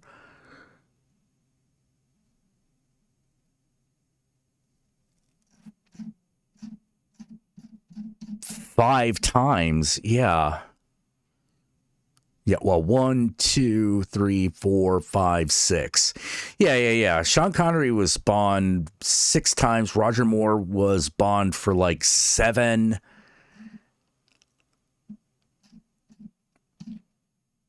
I actually feel like the Roger Moore movies actually get a bad rap. They ain't all winners, but then again, neither are all the Daniel Craig ones. Like Quantum of Solace, not that great. Spectre, pretty good, but not as good as Skyfall, in my opinion. And I didn't even bother with No Time to Die, so yeah, that'd probably be, if like Nolan was to do it, I'd probably be in. I'd probably watch it. Oh, Connery was 6 if you count Never Say Never Again. True, but here's the other thing. How many times a motherfucker gonna remake Thunderball?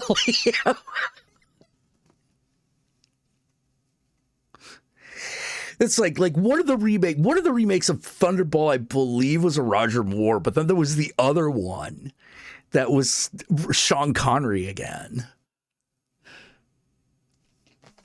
Yeah, Never Say Never Again. Is that fucking even? No, that's not even like an official James Bond movie.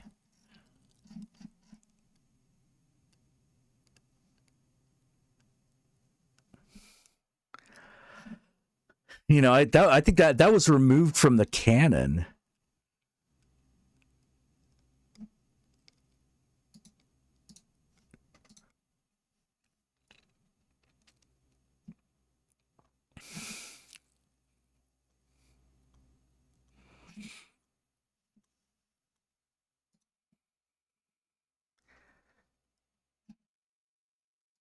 Good Lord. Yeah, Quantum of Solace is really forgettable.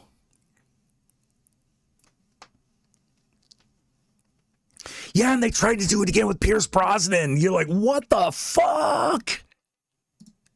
Wait, was it Pierce Brosnan or Timothy Dalton?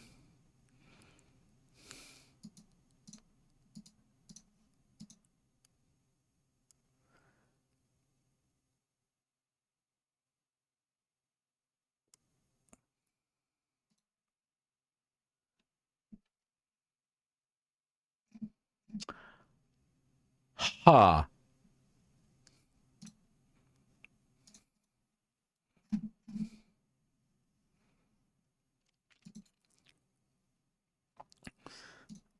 Never Say Never Again. Yeah, Never Say Never Again.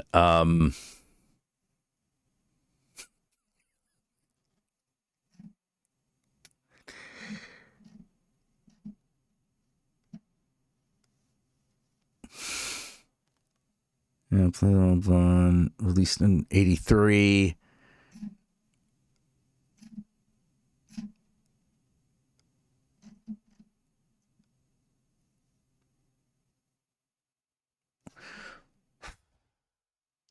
Which one had Bambi and Thumper in it?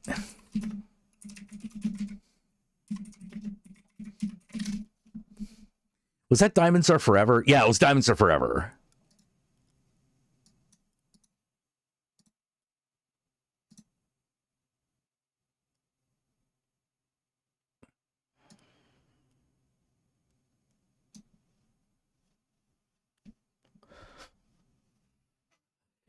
Yeah, if I play that whole scene, if I play that whole scene, I'm just going to be watching it, you know.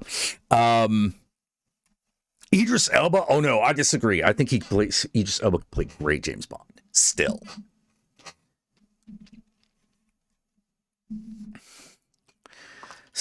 I mean, Idris Elba looks old, but he don't look as old as John Connery did when he was young.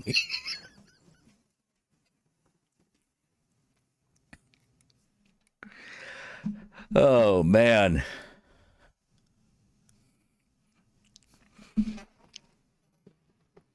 Bambi and Thumper are from... Thank you, Malsadon. Thank you. William Wright says, favorite Daniel Craig movies, Cowboys and Aliens.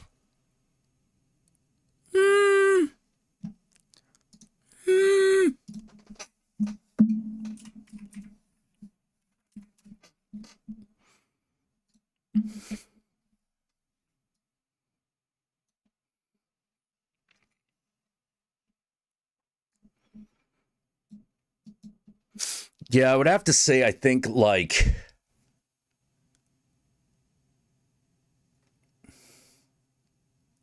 I remember when Skyfall came out, like, one of the things that kind of got me in the theater was that Adele theme. Because I was like, this might be the greatest James Bond movie theme I have heard. It's definitely in the top 3.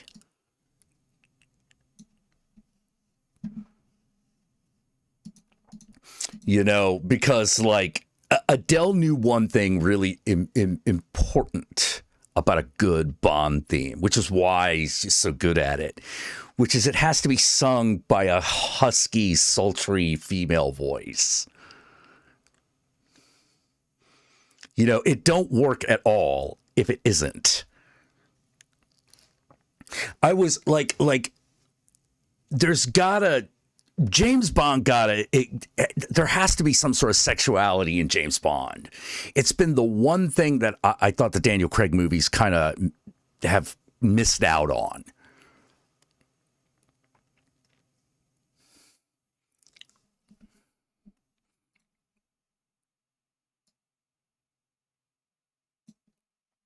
Like there has to be a bit of that keeping the British end up, sir. Like that kind of like, whether it's done as camp and chic or if it's done sincerely, you've got to have that, like, that sexy female presence,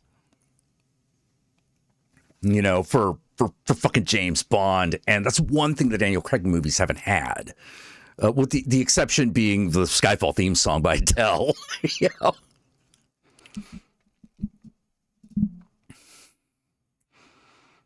See, so I wasn't imagining that. It was literally Gene Simmons playing a transvestite supervillain. Oh, that was Never Too Young to Die.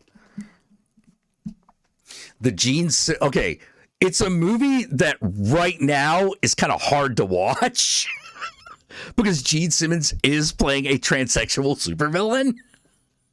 But with that said, best scenes in the movie. Only scenes in the movie worth a fuck.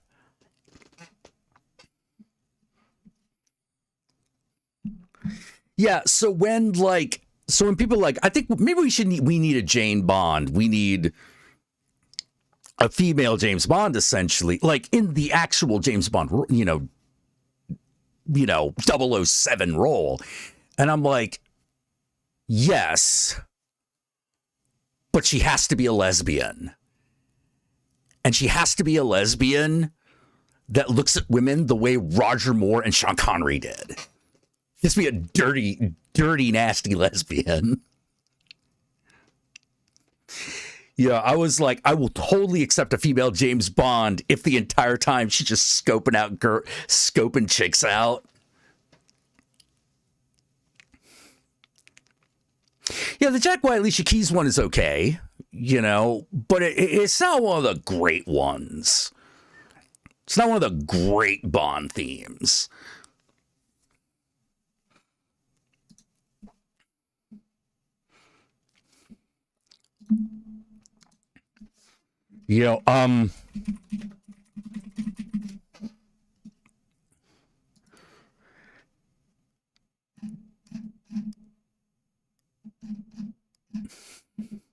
I can tell you which one is the worst Bond theme, which is Die Another Day by Madonna. Absolutely, bar none, the worst.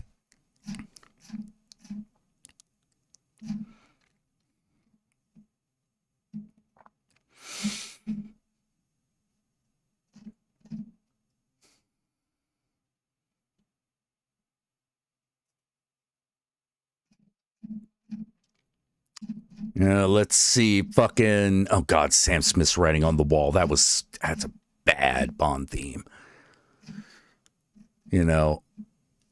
Although Spectre, the theme that he did, broke the trend of Bond movies and their themes, which is up until Spectre, the better the theme song, the better the Bond movie. Like, they just went hand in hand. So so if a theme song was bad, you were like, back up. Yeah, this one's going to be a stinker. Because let's go through the worst ones. Madonna, Die Another Day. Whoa. That is not a good Bond movie.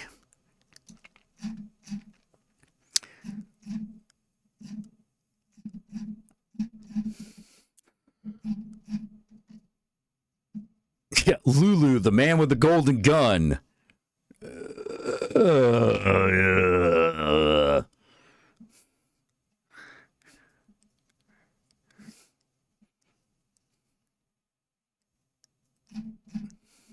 Yeah, Live and Let Die, Paul McCartney in Wings. Ooh. Oh, God.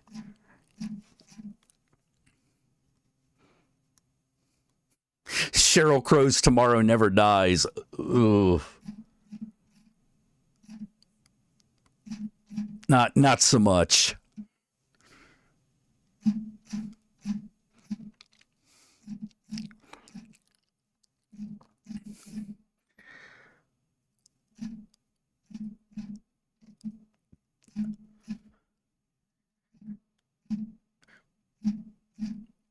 Yeah, I think like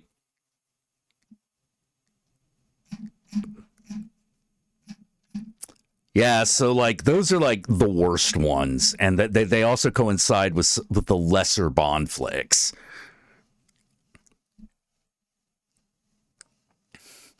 Oh, dude, here's the thing: I love the Roger Moore era just for how fucking insane it is. You know, like everybody knows, for example, that like Austin Powers is partially a takeoff on James Bond, but people don't realize that it's James Bond specifically during the Roger Moore era. So yeah, so let's go over the good Bond themes of what movies those were. You know, Tom Jones' Thunderball. Like, Thunderball's a pretty good James Bond movie, except for the last, like, 15 minutes. Holy shit. You cannot make underwater sea diving tense. You just can't.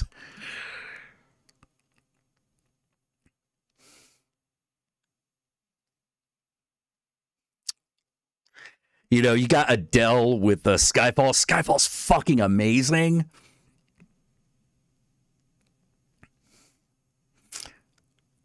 Yeah, Moonraker by Shirley Bassey and Moonraker. Holy shit. For Your Eyes Only, also pretty good.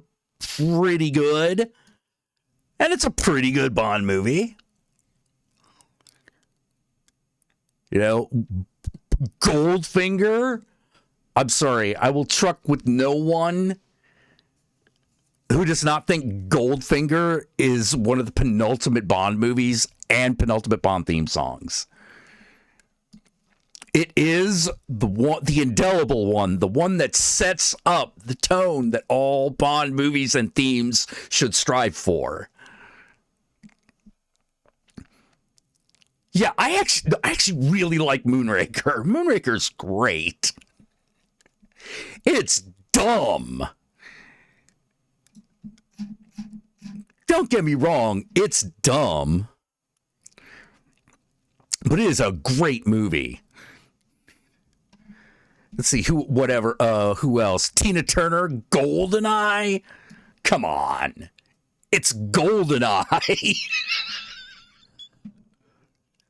It's fucking GoldenEye.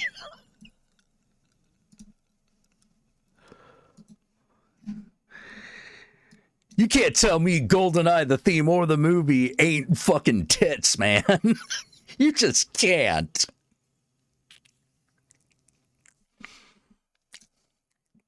Yeah, Diamonds Are Forever. That's just great. So yeah, so up until Spectre, the quality of the theme song also tells you the quality of the Bond flick. Oh man, I was on TikTok when Tina Turner died. There was some fucking ignorant Gen Z piece of shit. And not all Gen Zers are ignorant pieces of shit, but oh boy, this one was.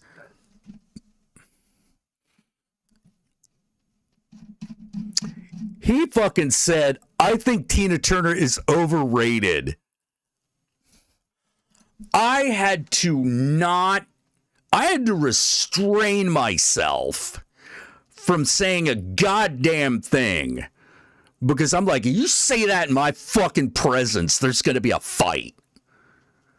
Like a fist fight. I don't think Goldeneye was that good of a song. You shut your fucking ignorant ass fucking mouth. Your ignorant ass heathen mouth.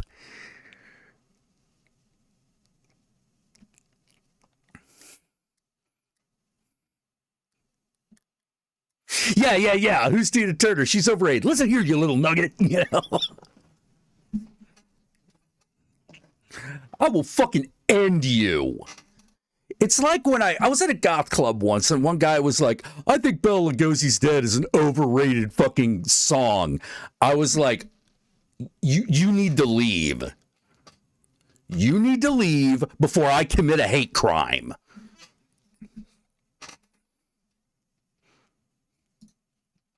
Yeah, Dr. No had a theme song.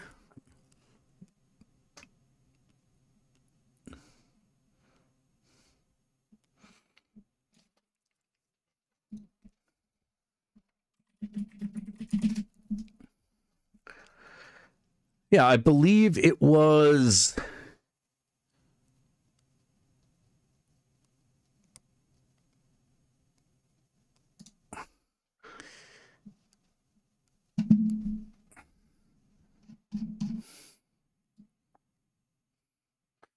I've got you in my sights.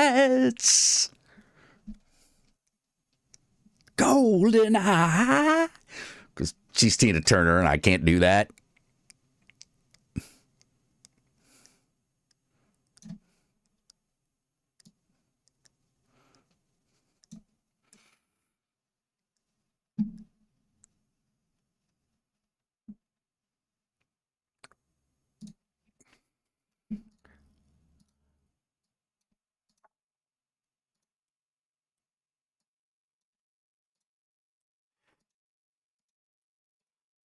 Huh.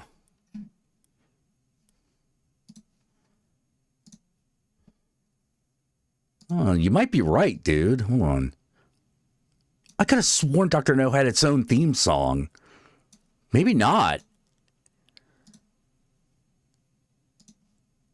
Yeah, it might just be the classic Bond theme. You know, the classic bondage or dun dun dun dun dun dun dun dun dun dun dun dun dun dun dun. Oh, I could have sworn there was a fucking theme song to this thing. Well, guess I was wrong.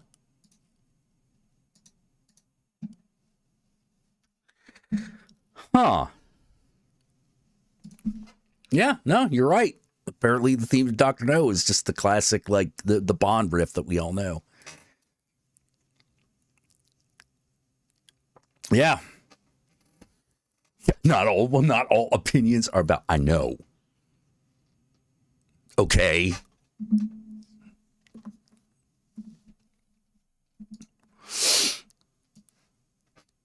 Let me put it this way. I'll just put it this way.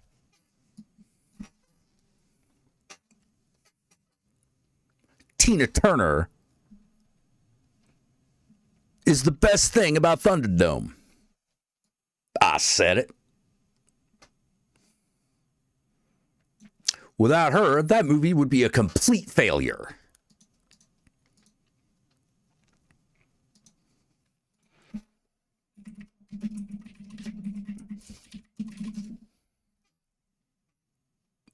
It would just have sucked on toast.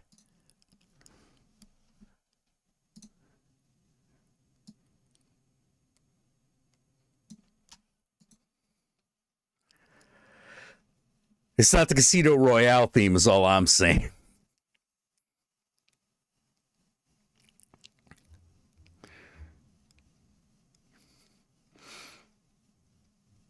You thought that was obvious? Yeah. Because here's the thing about, like, Beyond Thunderdome. Usually,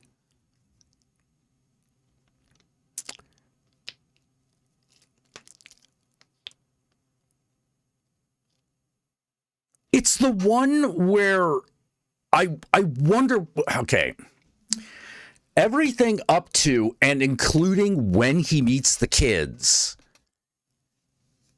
is fine. It's a little slow, but it's fine. Yeah, who run Bartertown? You know, like all that stuff. The Bartertown sequence is really good. But like a lot, you know, there's a lot of slow moments. But once the scene with the kids happen and they return to Thunderdome. Why are they returning to Thunderdome?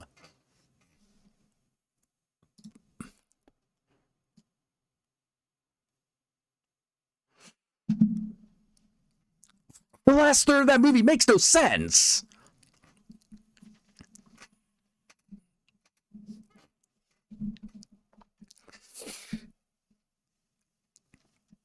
Yeah, Beyond Thunderdome is all about mythologizing Max, and it does a shitty job of making him a classic hero. No, you're right, GL.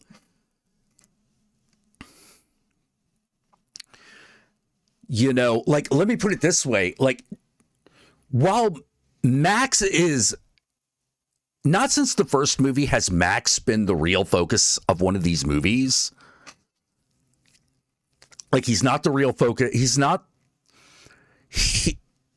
His journey is not... How to put it? He shows up like the man from with no name in Road Warrior. You know, like that's his deal. He is the man with no name. In Thunderdome, they tried to make him a classic hero, and you're like, no, that doesn't work. Like that really doesn't work because you're forgetting that what made Road Warriors so fucking good is that you were doing the man with no name thing. So when they did it again in Fury Road, I was like, no, perfect. This is who Max needs to be. He's the dude, the weird, mysterious dude that you run into. And of course, like, that was the one where they made him, like, literally crazy. No, he's not a Fallout protagonist. The Fallout protagonists are they're actually really focused. Like, they are legitimately heroes. They're just treated like shit.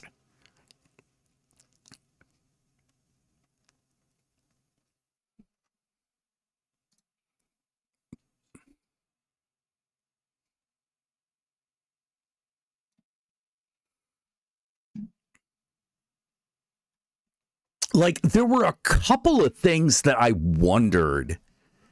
Like, here are a couple of confusing things about Thunderdome. One, the Gyro Captain. Is that the same guy? I don't think he's the same guy, but he's the same character. You know, and I was like, oh, he's not the same guy. Wait, shouldn't he just be? Why isn't he just the Gyro Captain? Between here, us, and them. Not Runway. You know, it's essentially the same character, so why isn't it just the Gyro Captain again? You know, why isn't he just the Gyro Captain and not just the guy he constantly runs into? Who is like, oh God, not this fucker again, you know, like.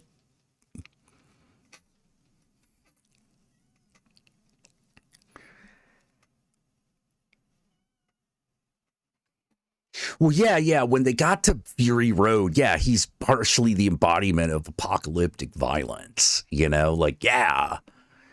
And but in Thunderdome, he didn't quite get, I don't know what happened. I have a hard time believing that George Miller didn't understand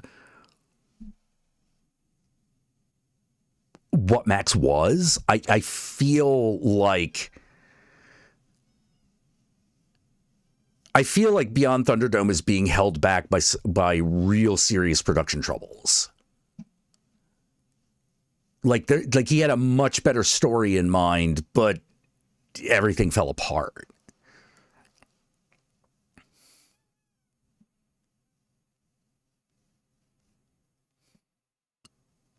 Theory that Mad Max is a tale that people keep telling. Yeah.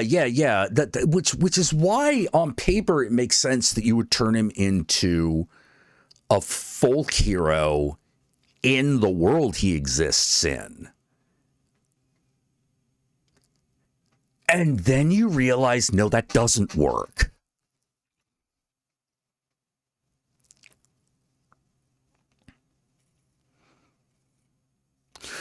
Because we know everything there is to know about Max, the character from Mad Max, from the first movie.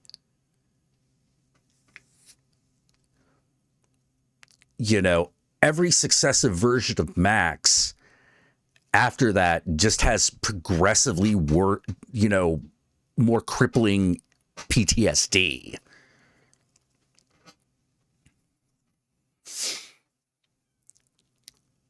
You know, and I'm still mad because I'm like, I don't know why he went back to Thunderdome. I don't know what the point of that was.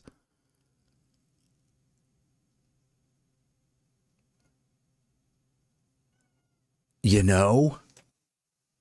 I don't know what the point of doing that was. And because of that, the end just kind of fizzles out.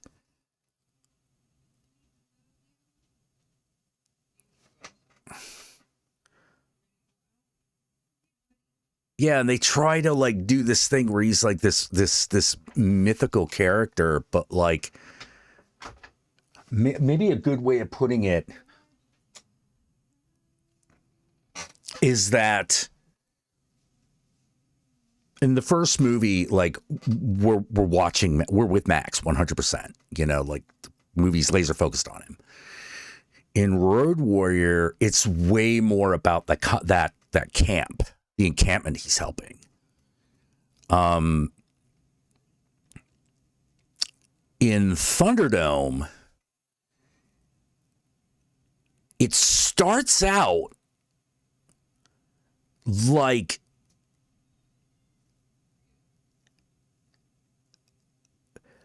it's going to do the Road Warrior thing again. You know, we're a little bit more focused on Max himself, but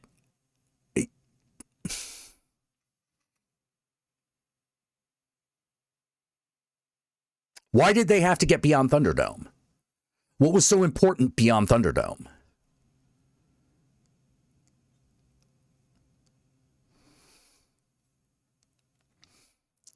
Yeah, like I don't understand.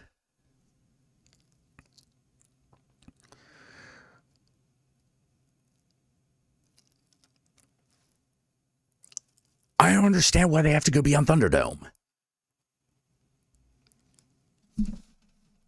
I've seen that movie I don't know how many times. I still can't tell you.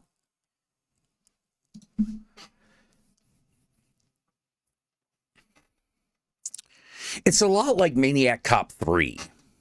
Maniac Cop 3 kind of has a similar problem, which is if they had done the story about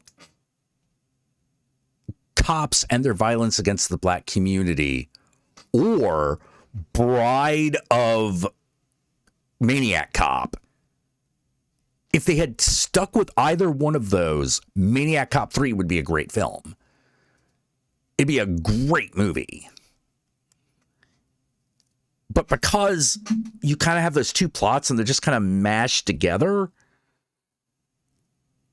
despite the fact that it has some of the greatest Maniac Cop moments in the franchise, and I mean that sincerely, it's also the worst movie.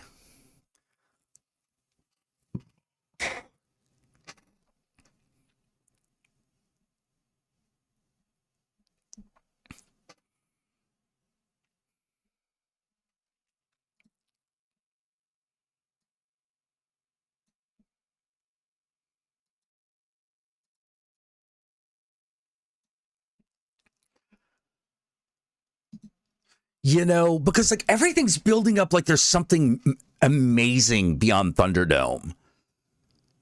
You know, like, I don't know, there's a nuclear power plant there or an atom bomb or something.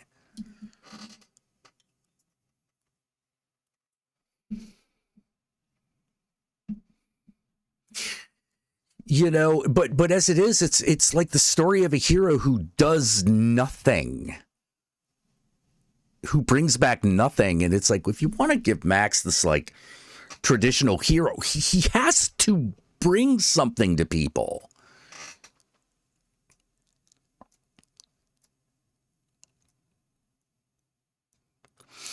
You know, that's what works about Fury Road. You know, he helps bring water to the civilization. Now he helps. He's not the main person. It's Furiosa. But he's the one that gives her direction at the critical moment. Like, the real true intersection, the real moment when Max is important is when he's like, you go back. We go back. They'll expect us to keep running.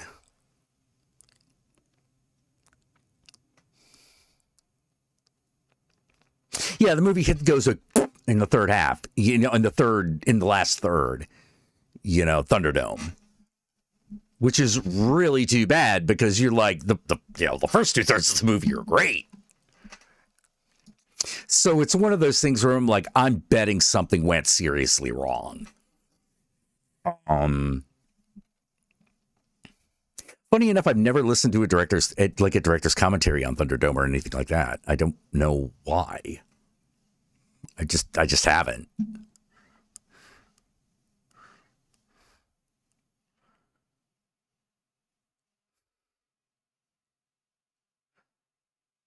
Yeah. You find a scientist that creates seeds that are unaffected by the radiation, or like something.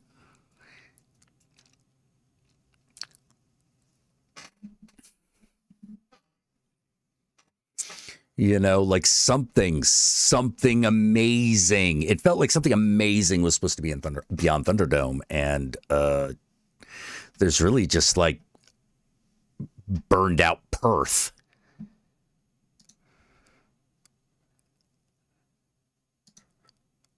And you're like, was the whole point that there was supposed to be nothing here?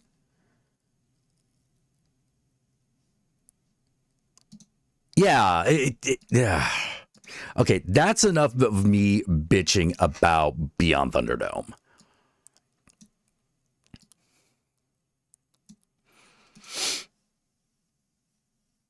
His production partner died before they started filming. Ooh. And he said he doesn't remember much because he was grieving. Oh dear. Oh, that's not good.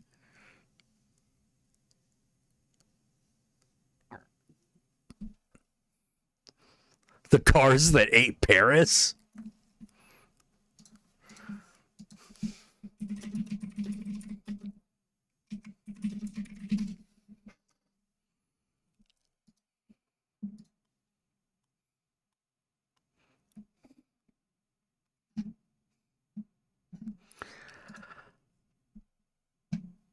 Oh, sorry, I'm thinking about that comparison.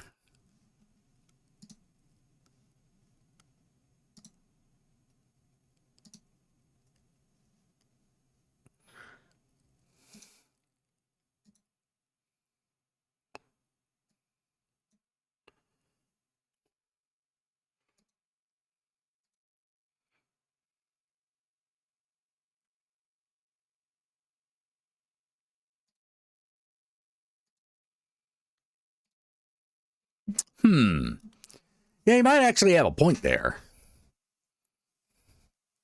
Yeah, I've never actually seen The Cars That Ate Paris. It's one of those Aussie film, one of the like few exploitation films I haven't seen.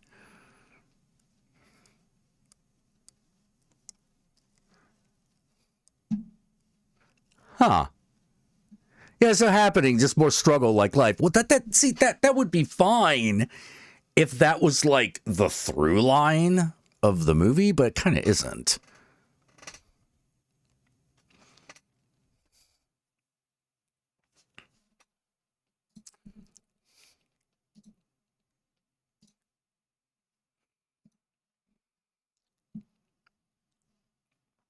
But yeah, I really think that fucking changing the plot a little bit, would have really have helped that film. As it is, it's perfectly watchable. It's just not that great. It's hard to explain.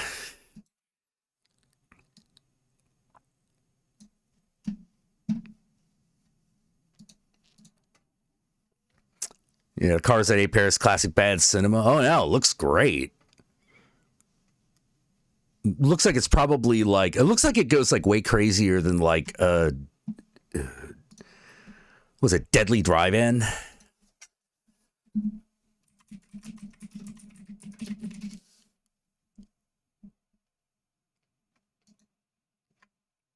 No, it's not Deadly Drive-In.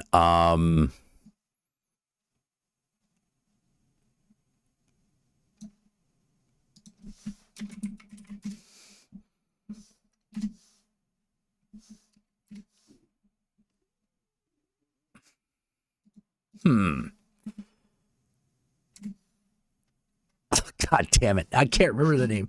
This is an Aussie film set in a drive-in. Was it Drive-In Massacre? No. That's not Drive-In Massacre. Fuck. I don't know. I don't know. There's an exploitation film that has to do with a fucking drive-in.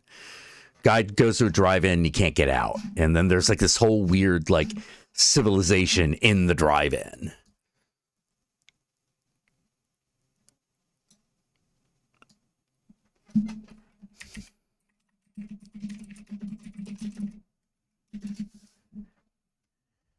Dead End Drive-In.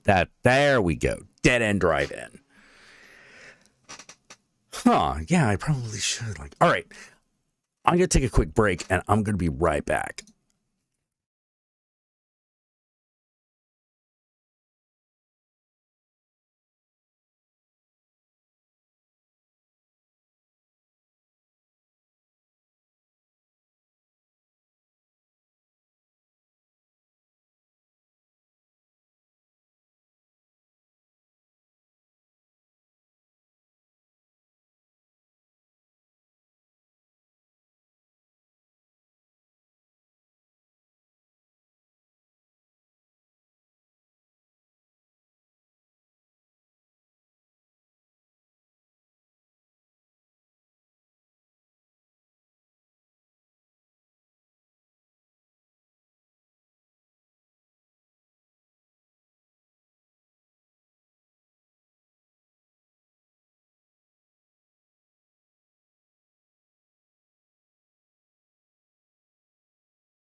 All right, we're back.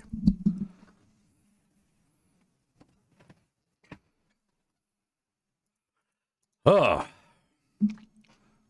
we are back, kids. Got myself a whiskey.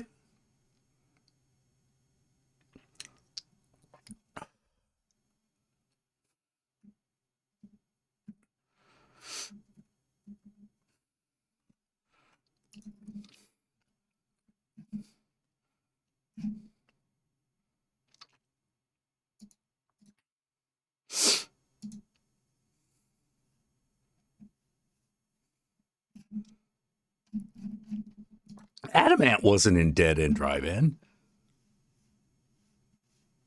Or was he?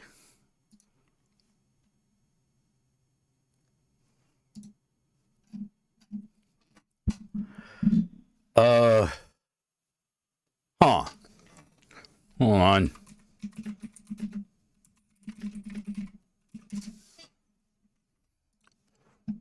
Oh, there's a guy that looks like Adamant in the damn thing.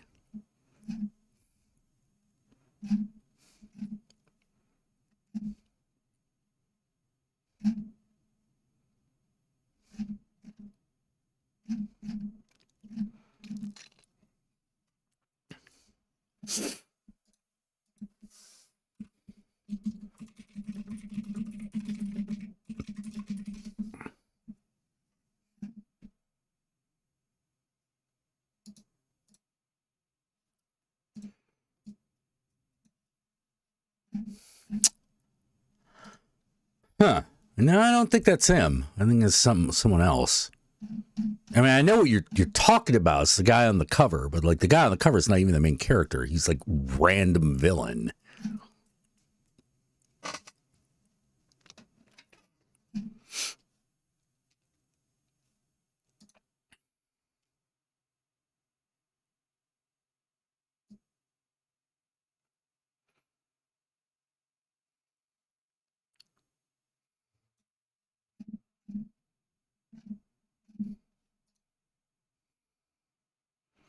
Yeah, the best thing about Dead End Drive-In is the punk looks everyone has.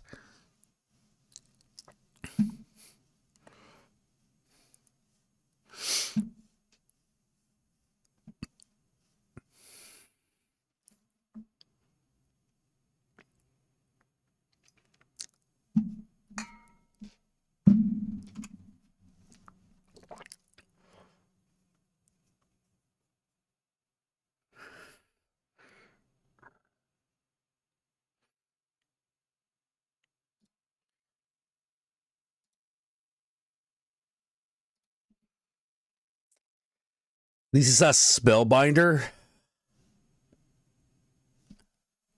Wait, which one was that? Hold on. Spellbinder film. God damn it. Yeah, it's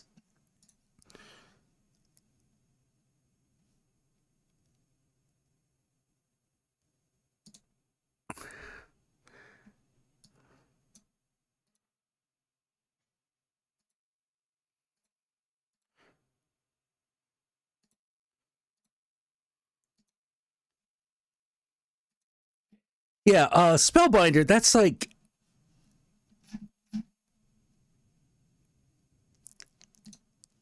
she's like succubus, right? She's like a succubus, and she's like reincarnated from like the woman who built the hotel that the dude lives in. Is that it? Is that Spellbinder?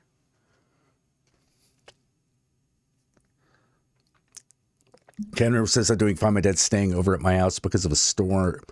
Poor man's got a fever. Oh, sorry.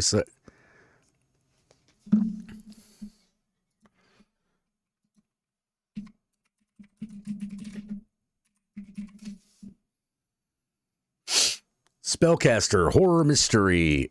His magic is evil. His spells deadly. His power complete. Oh, wow. I haven't seen this.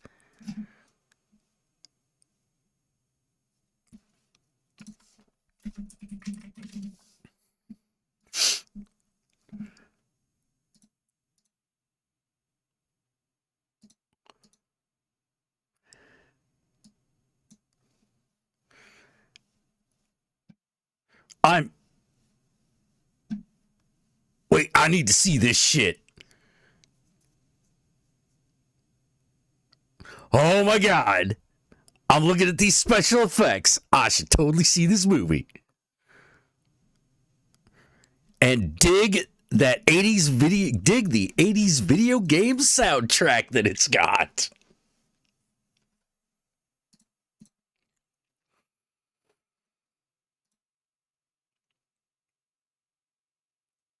Wait.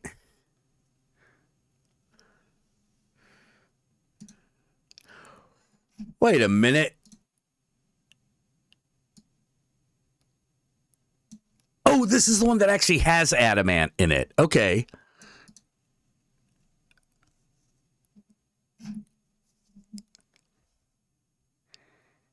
Who? Oh my God, who's the blonde?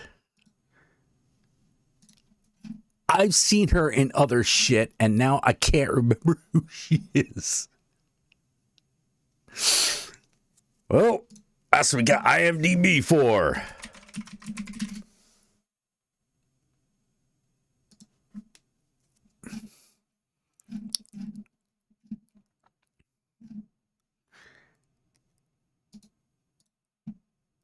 And a man, Richard Beale.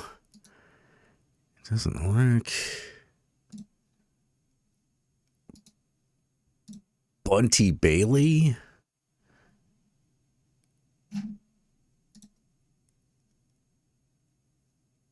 No, it's not who I'm thinking of. Not Bunty Bailey. That other one.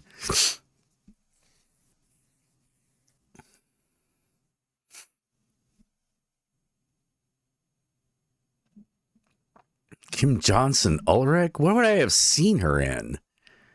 Remington Steele? I doubt that. Oh, well.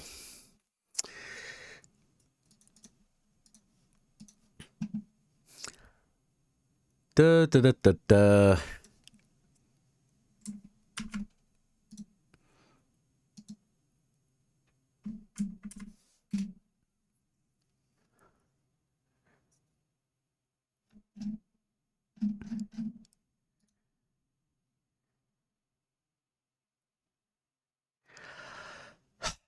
Wow.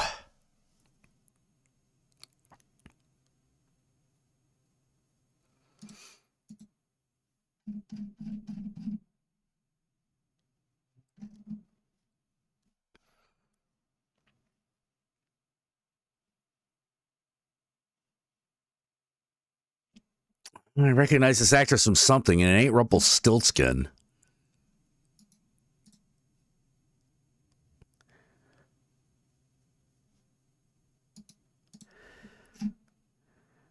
Well, I'm all ideas.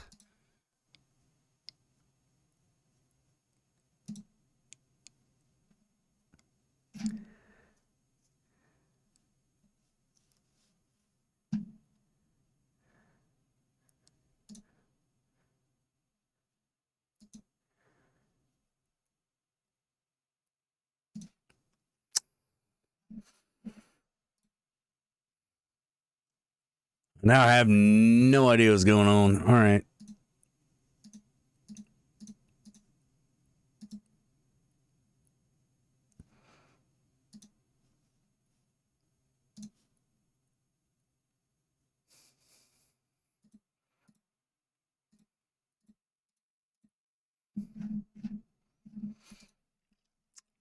Maybe Tracy Lind? No, I don't think it's her either.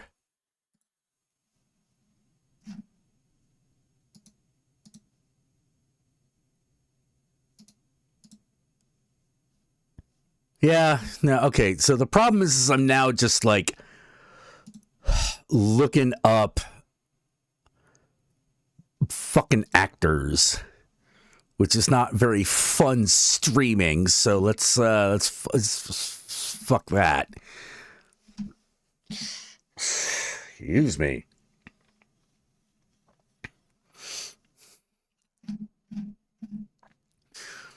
God. What? You know what I haven't seen? I haven't seen season 2 of Carnival Row. I really should do that.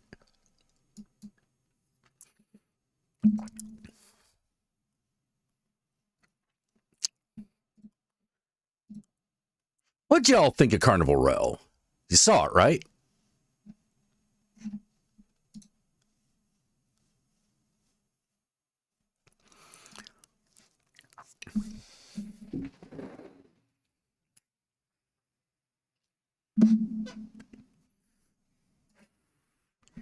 That was pretty good.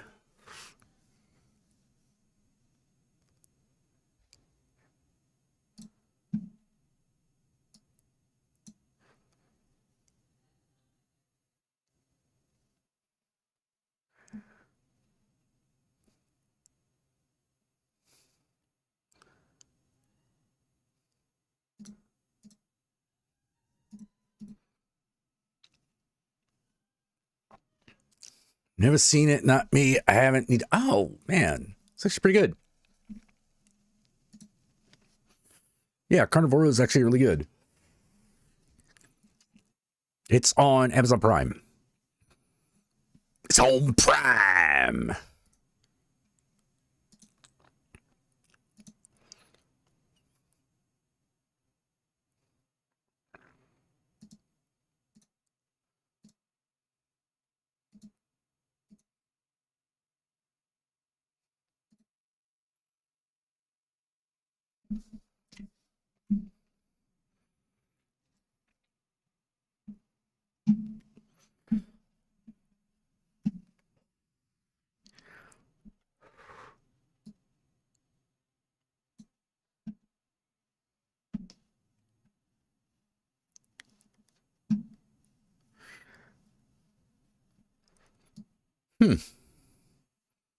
Next season of The Boys? Yeah, that sounds good.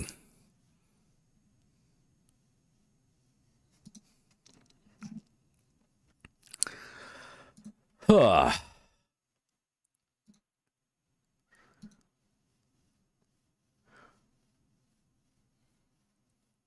Amazon Prime. Yeah, I need to see that. Apparently, when the second season, the fourth season of the Harley Quinn show is supposed to be happening pretty soon. It's got Snowflame in it.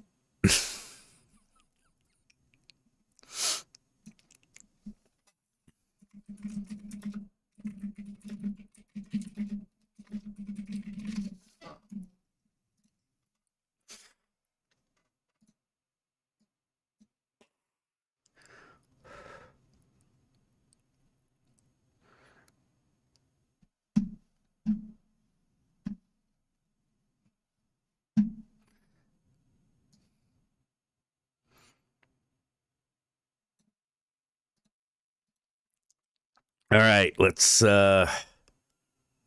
take this out. I think I can get away with this.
I gotta say, Gus is the best Lex Luthor right now.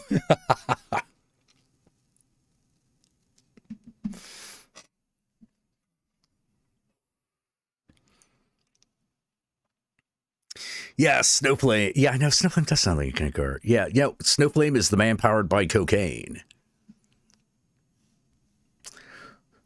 Brought back into the consciousness by Linkara.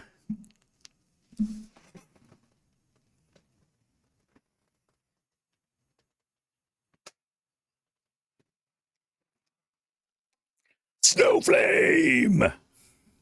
The man powered by cocaine. He snorts cocaine, he gets superpowers.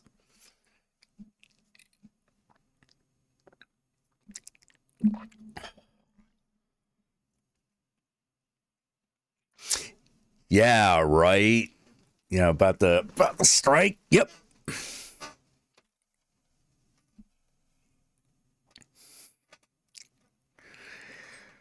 Yeah, man, the whole strike situation is weird. There are now like people who were Louis Luvog. Yeah, he's the one who fucking kind of brought Snowflame out of complete obscurity into less obscurity.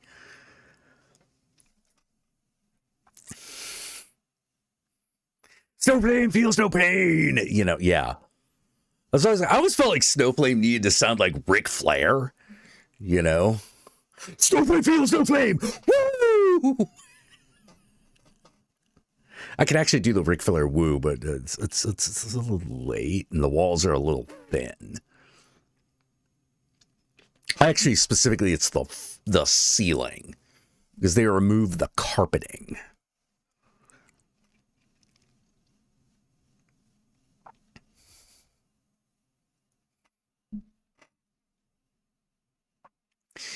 Yeah,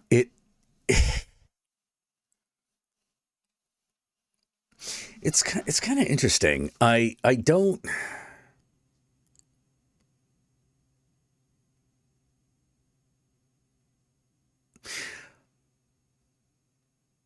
I'm feeling a lot better, but I'm not doing a lot of things I think other people would find interesting. Like I smoked tasso the other day.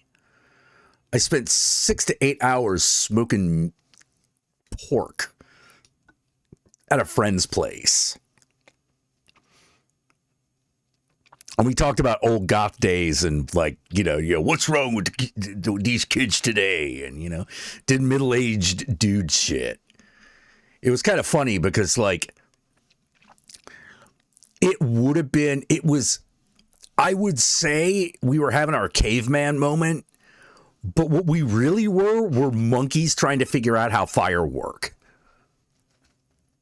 Because we're dealing with a smoker. And then so we set this thing up and I'm like, all right, I have to confess, I have no idea how these fucking things work.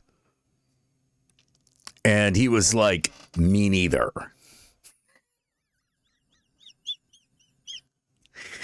So we spent like hours just kind of dicking around with this thing, like trying to figure out how to maintain temperature, which, by the way, we never did master. Because they don't have angst, just anxiety. Oh, GL, damn. Like, that was unnecessary. Damn, too true. Yeah, you really like smoked pork? Yeah, we made tasso. And the only problem I had with tasso is I over salted it. Oh, what kind of smoker was it? It's like a $90 like Weber knockoff. It's one of those ones that like had the fire pit to the side, which we found ourselves like once we figured out how the damn thing worked, we were like, man, maybe we'd be better off like just buying a fucking like old school trash can, the metal ones, and just literally just like carving it out. Because the big problem with this smoker is that because the thing is on the side, it doesn't heat evenly. You know, it doesn't heat evenly, and so like that kind of creates a problem. It meant we had to like keep our eye on the damn thing the whole long because the temperature was constantly going up and down. You know, the internal temperature was going up and down, and we were under the impression that like you were supposed to be able to set the smoker up, get the temperature, and then it would be easy to maintain, and it wasn't. It was actually really difficult, and I think part of that, well, A, we didn't really know what we were doing. And B, I think having the burning material to the side rather than right underneath caused temperatures to be uneven. And so it became really hard. It was also like we had to do it also at a really low temperature, you know, for what I was smoking. For what he was smoking, like, turned out great. You know, because he had like a ribeye that he like smoked for 45 minutes and then seared on both sides. That was great. My shit came out way too salty. Like way too salty. I wasn't entirely sure what the taste was going to be because I was like following it, you know, instructions. Because I'd never really had tasso before. So they were just like, this is how you do it at home with a smoker.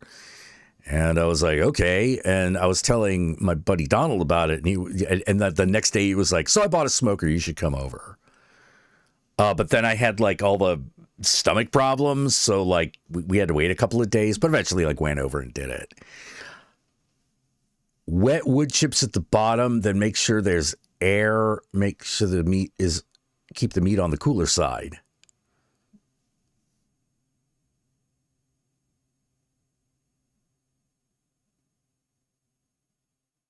Wait, wet wood chips at the bottom? Yeah, see, you already know more than I do, GL.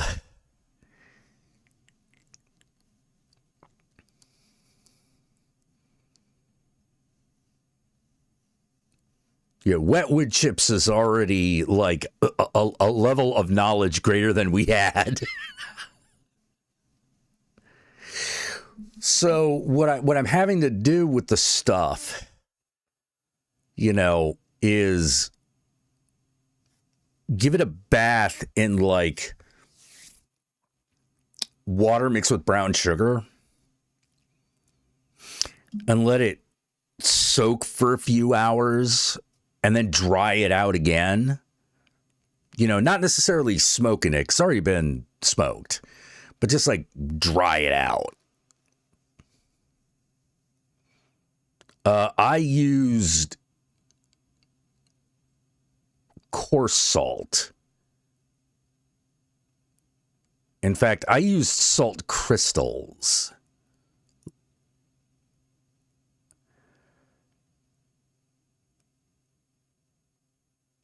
I didn't know that the type of salt mattered. I thought it was all essentially the same. So I have learned something today. Was I supposed to use like regular like table salt?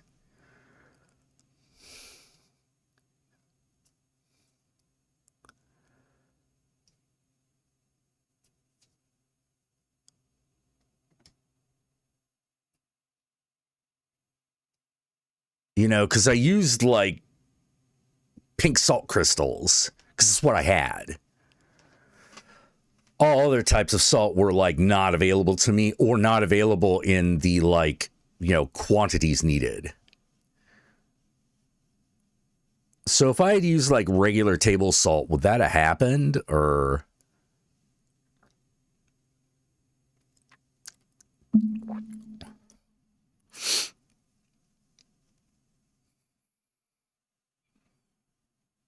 Coarse salt is good for steaks, but not smoking because it's concentrated. Oh.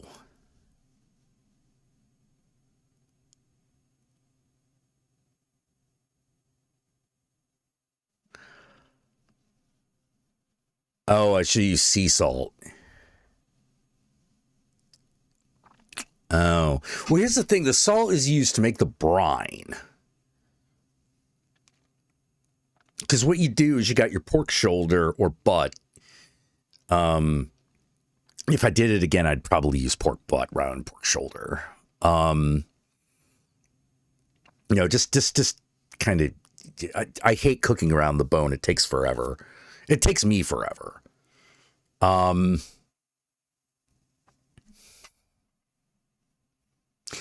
think I also would have cut it a different way. Next time I do this, I think I'll cut it a different way, which is I made like these slabs, these rectangular slabs. I think instead what I will do next time is cut it into wider, flatter pieces. Yeah, pork butt is just easier to deal with, Because when I use the shoulder, I'm always left over with all these trimmings that I'm like, no, I don't know if I'd want to use pork loin. Like, that seems to be like the wrong part of the pig for this. Yeah, so you brine it in like, half a cup of salt, cup of brown, half a cup of salt, half a cup of brown sugar, half a cup of regular sugar, and a teaspoon of curing salt. Yeah, spice comes after the brining. And I definitely went too heavy on the spicing, I'll tell you that. Ribs? Oh no, ribs would be totally wrong for this.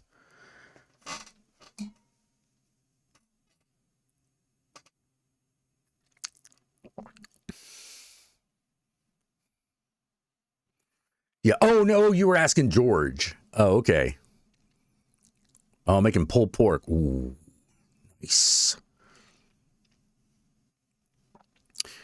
But yeah, it's super salty. So yeah, on top of like having the crust film, the spicy crust, probably a bit more potent than I needed. But it is helping me now that I'm having to like use sugar water to like leach some of the salt out.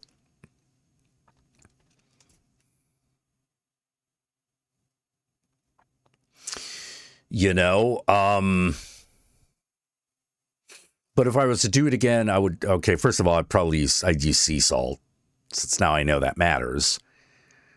Thing is, I didn't go hard on the salt. I just used unground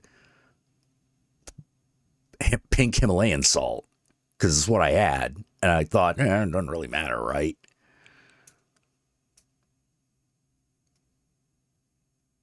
Gotta change the rub because one of my group is highly allergic to peppers. What?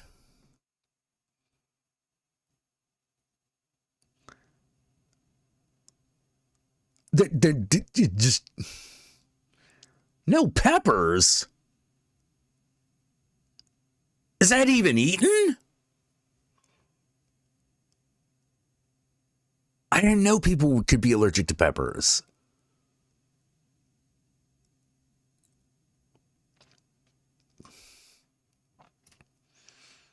Oh, ground land hamburgers? Oh no, those are it's good. Like the biggest problem that you'll have is getting it to keep its burger shape. Because lamb is very loose. They're allergic to mushrooms. Damn.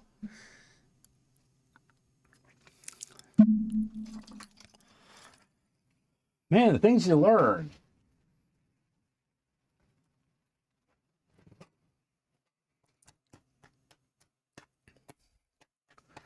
Yeah, my thing, I love peppers, but I hate green bell peppers. I hate them. They make me gag. Red peppers, yellow peppers, that's fine. Green peppers, for some reason, can't do it.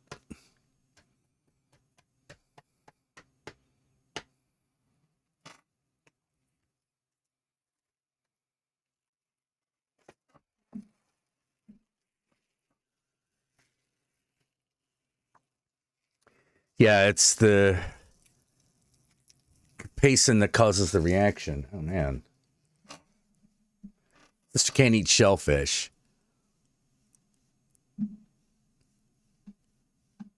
Yeah, lamb is really good for. In fact, lamb is the key ingredient of the shepherd's pie. If it doesn't have lamb in it, it's a cottage pie because the shepherd's in shepherd's pie comes from sheep.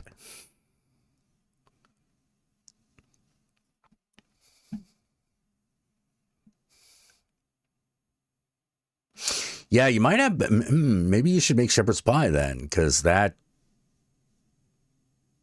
will totally work.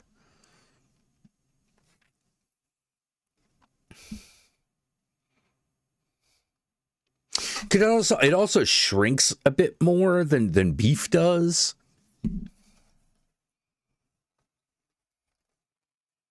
Paprika is powdered bell pepper. Yeah, but it's red bell pepper. Like I said, I can eat red bell peppers. I can eat those raw. It's specifically the green ones.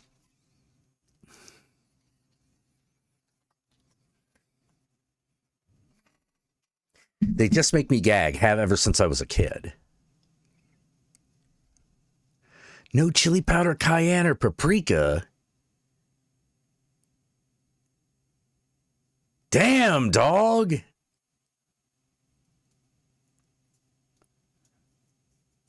You must really like your friend.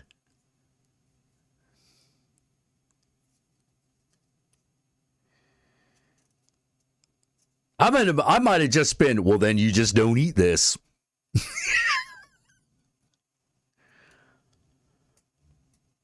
Raw tomato makes you feel it. Oh, man, I love raw tomato. Yeah, raw tomato to me is great.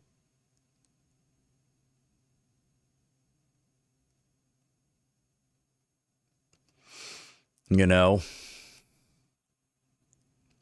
let's go white people seasoning. Oh, man.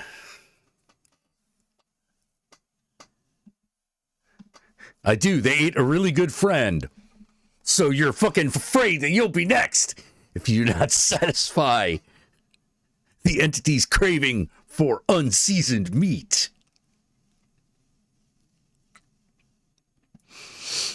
You could be next on the menu. I see it's fear-based.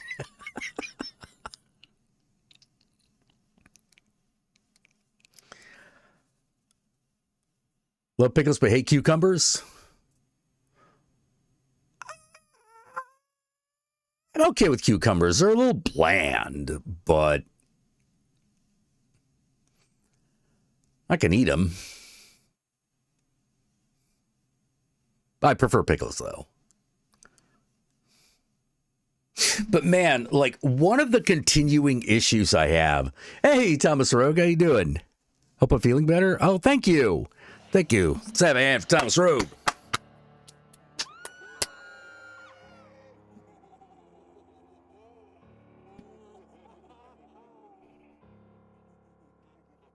You know, it's like I've eaten spiders, drunk rat fetus wine. What the fuck is rat fetus wine? Like, that's one up on me. But I don't like fish. You don't like fish? You live in Oregon.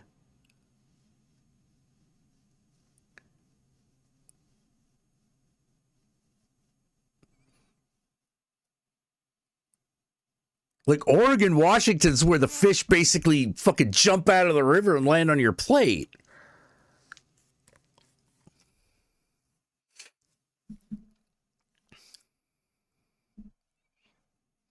Oh, interesting. I love fish. There's some types of fish I ain't that great with. I forget what is it, cod? There's one that gets really rubbery if you cook it wrong.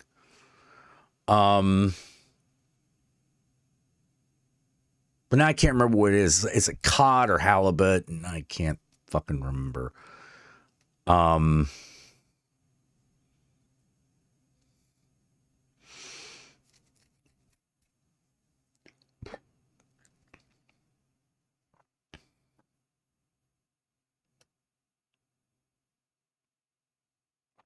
Yeah, I think they're the same kind of fish that fish sticks are made out of.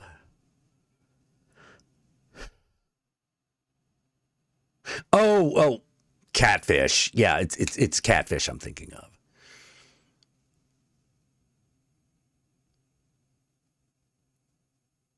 Yeah, catfish is a little temperamental, you know.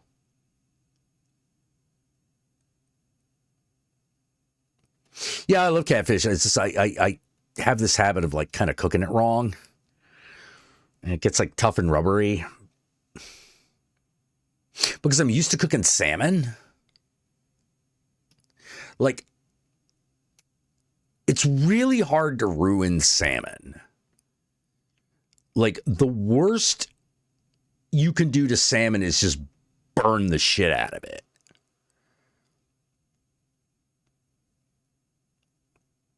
You know, like, as long as you don't burn the shit out of salmon and you cook it all the way through, it's fine. Yeah, actually, you don't even necessarily need to cut it all the way through, depending on what part of the fucking fish you're eating. No, that's where sushi comes from. But yeah. I fucked up catfish where it gets like all rubbery, and I'm like, oh, why did I? What happened? And I don't really know what causes it. I should see. Hold on.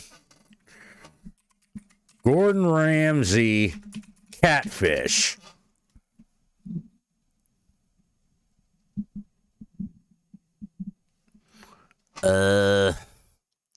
Catching catfish in Oklahoma. Raised by Caviar Farm. Catches king crab. Oh, God damn it. All right. I'm to cook catfish.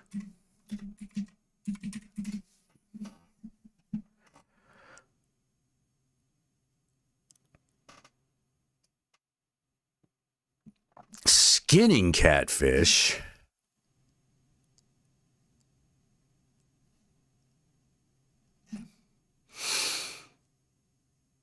Gordon Ramsay makes a catfish dish.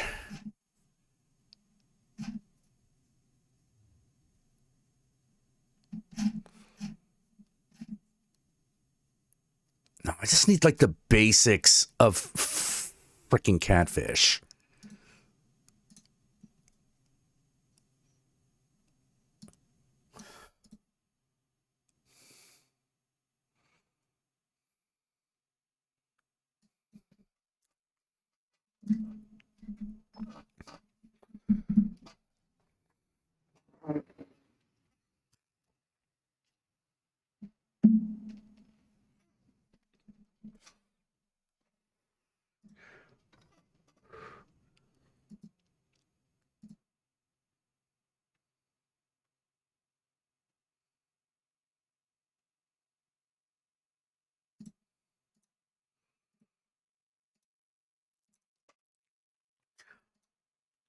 Man.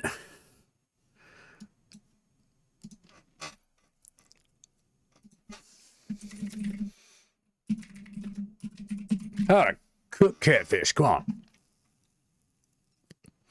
Southern fried. Nah.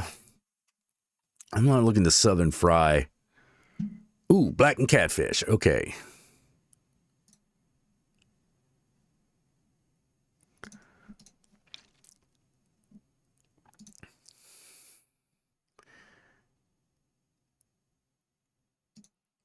Come on. Yeah, that's right. Come over here, bitch.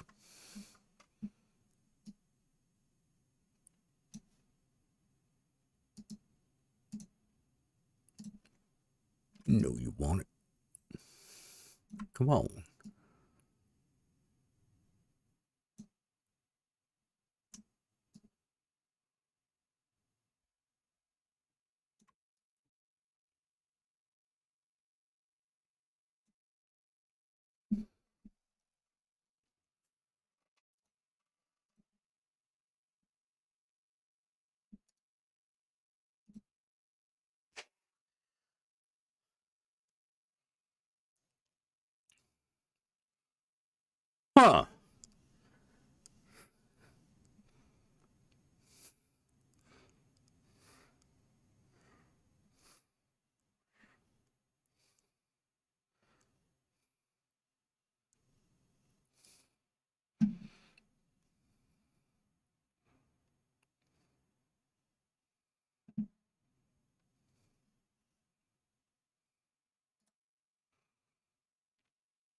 I don't know if I would say catfish has a mild taste, though.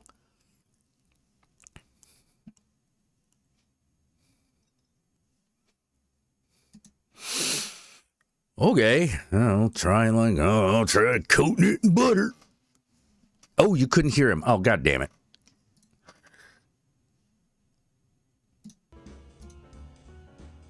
Blackened catfish, and you know I have to do it the Louisiana way with Guidry's catfish fillets.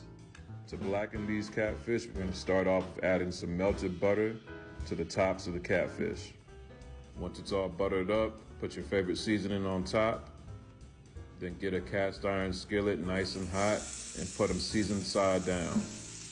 While the bottom is cooking, add some more butter and seasoning to the top. Cast iron, okay. Now, listen, I'm real picky when it comes to catfish, so I know you're gonna like this recipe. That's how I usually do it, though. Guidry's catfish comes with that consistent quality that Uncle Dibs likes.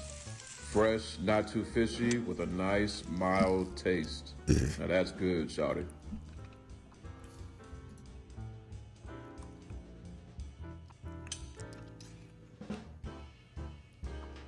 That's good, shawty. All right, let's see what this is. Oh, no, that's the same one. One of the best ways to fry cook catfish. Yummy. Oh, no. Frozen catfish fillets at the grocery store. They're defrosted now, but when I think of catfish, I think of two things. Sweet and sour soup and caramelized catfish, so let's make it. Don't turn on your stove yet. This is 1/8 cup of oil. Sprinkle an even layer of sugar. Well, that's a lot of oil. To show a nice amber color. You see how it's starting to turn color? Now we're just going to start mixing it. Once it's nice and brown, we're going to add in our catfish. What? I'm going to add some pineapple. What? Coconut soda. You can also use water. What? Sprinkle over some more sugar, and of course our fish sauce. Skim all of this foam out. We're gonna bring this to a boil, reduce our heat to low, and then simmer for 15 minutes. After it's been simmering, Oh, God, that sounds way too sweet. 5 minutes. Top this off with some scallion, black pepper, and some red pepper flakes. Yummy! I found these frozen catfish fillets at the grocery store. They're defrosted now, but when I think of catfish, I think of two things. Sweet and sour soup and caramelized catfish, so let's make it. Don't turn on your stove yet. This is 1/8 cup of oil. Sprinkle an even layer. Yeah, that's what I thought. It's like, is this sugar, and sugar? No. The fuck? Yeah, she caramelized the oil, and I'm like, what? Like, maybe, but for catfish?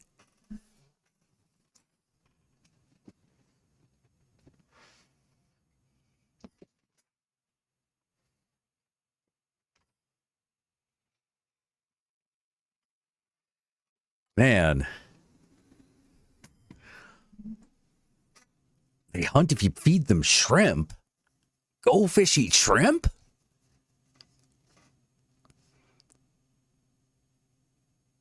I didn't know that. I did not know that.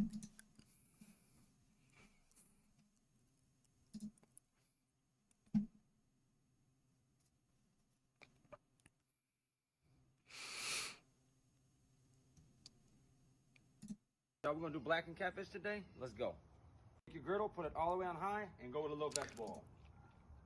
Go ahead with lemon on both sides, y'all. Go ahead with some butter on both sides. All right. Cajun seasoning, both sides. Go with my blackened seasoning, y'all. Whatever you have on both sides, okay? Give it a nice coat. Put your fish on there, y'all. 3 minutes on each side. On the other side, go ahead with some vegetables, y'all. Some red onion. Go ahead with some squash. Orange and yellow bell pepper, go with it. Some zucchini, go with that.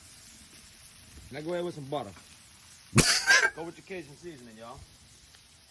All right, y'all, been 3 minutes, go ahead and flip it. Oh, yeah. What you looking for? All right, y'all, now check this out. I guarantee you're going to love it. I want to still fried beans and catfish. All right. Louisiana catfish and their beautiful white beans. Let's get it, dude.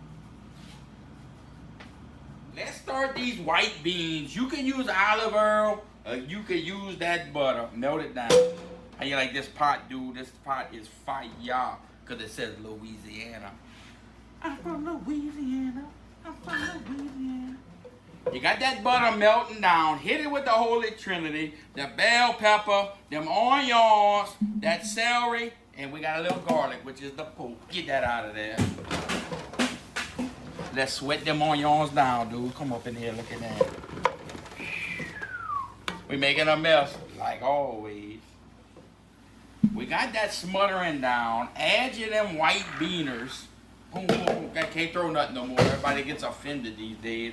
Put them ham in there, that old smoked ham, them old poke tails. You gotta add the poke tails, the parsley, and that homemade, I just made that old chicken stock right there, that yard pimp juice. Dude, these white beans, oh, they're gonna be a little gassy. I can promise you that, dude, but it's gonna be worth it. Get that in there, smother that around. Come look how pretty this is already. We're gonna cook that low and slow. Thank you, Crack Assistant. You done your job, T-boy. Get that with a little gator drool. Get that in there nice and neat. Little two-step. Get that a little stir. Low and slow. Put that right there. And while we wait, remember, no peeking. Thank you, Crack Assistant. We hydrate. Got the directions right here. It's been about 3 hours. We hydrated, we motivated. Let's do a little peeking. Now start smashing them beans on the side of that pot like that. Look how pretty this is. We're making a mess like always. Boom. Man. Perfect. These things are It's soft. to make some sort of catfish dish. Them tails done broke down. Look how pretty that is, dude. White beaners for the win. I sure. Got these beautiful Lake Barrette catfish right here. Let's make that beer batter. I got 3 yard pimp eggs, a little bit of that old yellow mustard, a little bit of that gator drool. Get that in there good. We're gonna make it a little spicy and a little bit of that beer in there. Put that in there like that. Whisk that around, dude. Oh yeah. I season everything. I season my batter. I season all these beautiful catfish. Also Damn. that fine yellow cornmeal right there. Whew. Get them old catfish, put them in that beer batter. Get you a couple of them up in there. Look how pretty it is. Mix them around and get a little coating on that. We skin our catfish. Got a little bit of that skin left on there. That's what comes out crispy and good. Get it up in there. Put that in there like that. Mix them around. Oh boy. Straight to the grease. Catch and release in the grease. That's how I roll. Let's fry them beautiful Lake Oh, he's Barrette deep frying. catfish. Okay. You know, this with I don't know white why beans I'm surprised. are gonna be fire, dude. Catch and release right here. Right there, back in there. I can't get the Countess to eat shrimp and crawfish. I mean, shrimp is a national bird of Taiwan, so We got our fried I take fish exception. crisp. Check these, my but I love her, Look at so, her you know, we let her right there. get away with it. Look at her right here. Beautiful. Beautiful catfish, dude. Cracker Assistant, why you always peeking, dude? You always know no peeking. Check that out right there. You know on them white beaners, that's gonna be fire. Oh, yeah, I don't need to know this man's politics. That's all about I- catch and release. I'm a I don't want to know. I do not want to know. Back in that pan, dude. Oh, bro, we about to hurt ourselves today yet.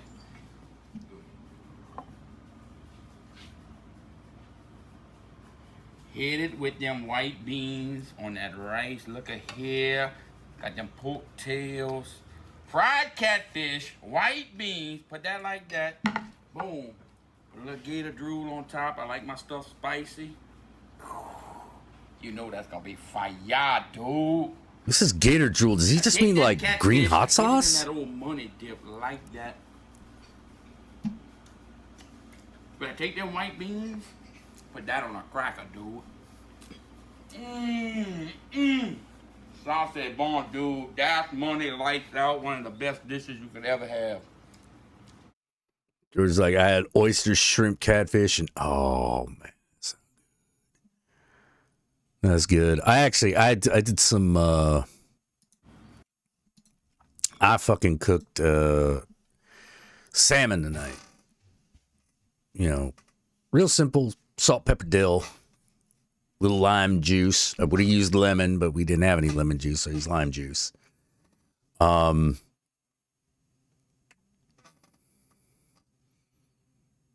You didn't hit New Orleans? Oh, man.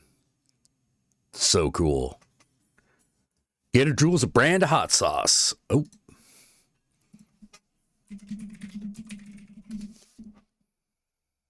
Oh, shit. So it is.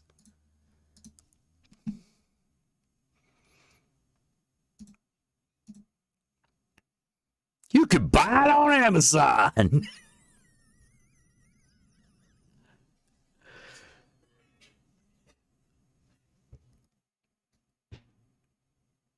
From Cajun Two-Step. Oh, shit. This Cajun Two-Step store? Oh, does he have... Oh! Huh. Original seasoning, fire seasoning, Gator Drool, Rougarou hot juice. Whoa, hold on.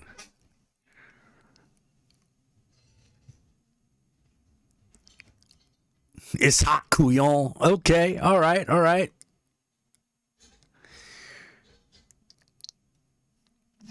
Man, what's a Scoville on that?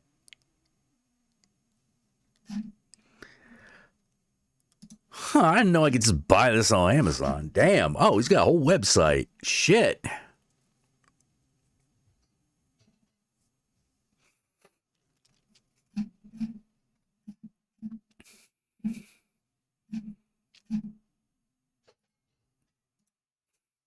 I did not know. Gator Drool. Yeah. Some kind of green hot sauce that he makes. Oh, God. What was that? There was like this horror movie I watched the last like month, and it was called like See For Me or I See. Was I See You?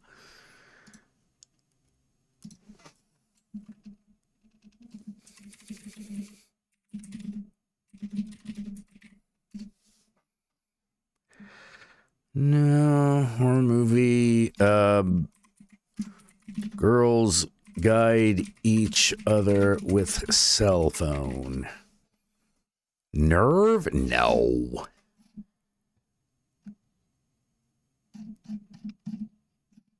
Social media horror movies. All right, when was this list made? Oh, fairly recently. Okay, all right, let's see.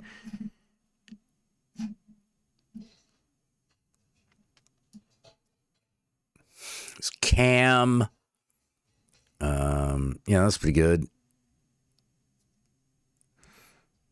Hard Candy.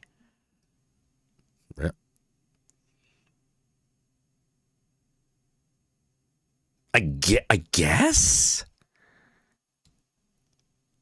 Well, if that's considered like a social media horror film, then like the one I'm looking for has got to be on this list. It's not like Share Follow. It's not Unfriended. Cam's really good. Spree's really good. I haven't seen Die Influencers Die. Maybe I should. Zola. Shook. Initiation. How I Met Your Murderer. Silk Road. Unfollower. Clickbait. Oh, come on. We're all going to the World's Fair was a weird one.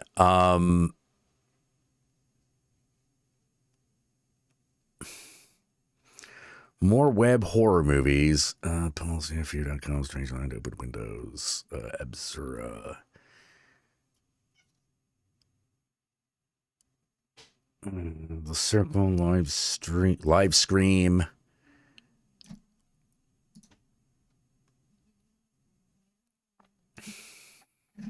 Dash cam, skill house, influencer. Oh, there's the kitty. Huh.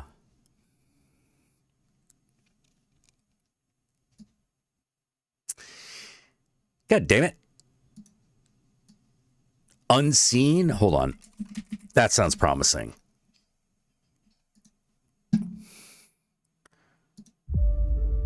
This morning was gone, sister. No one seems to care. What you talking about? Nope. No. Nope, it's not unseen.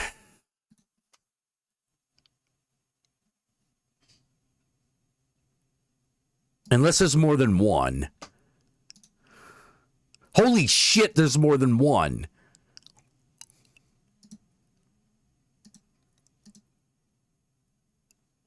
What?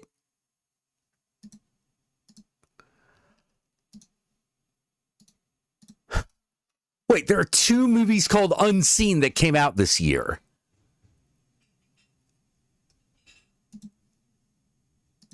Oh, one is a series. Okay.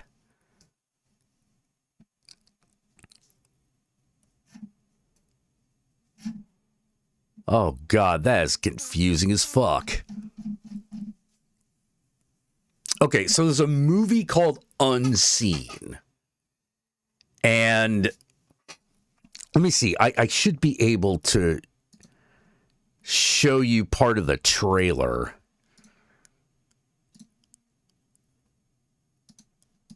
Yeah.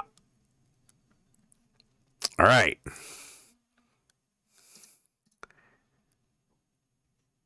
So You smell like... I'm a person to... Please pick up. I wanted to bring it up because of the fucking Gator Galore gas station.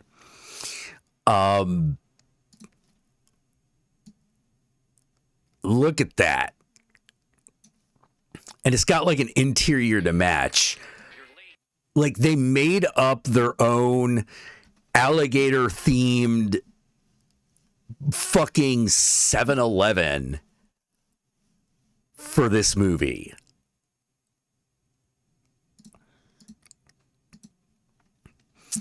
And the idea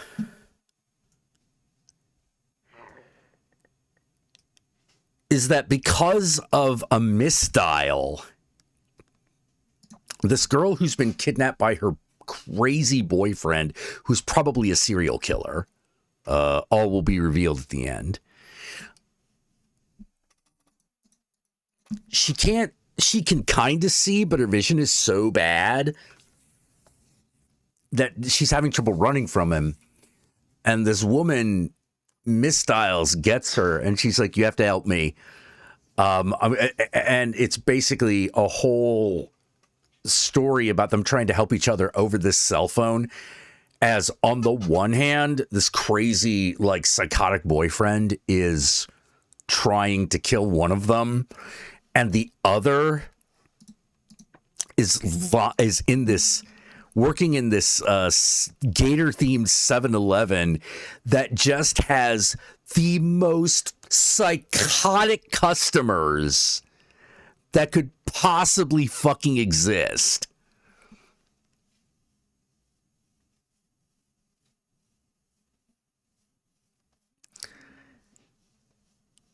You know, like, yeah, I haven't seen a set like that I haven't seen like a convenience store themed set this good since like House of a Thousand Corpses.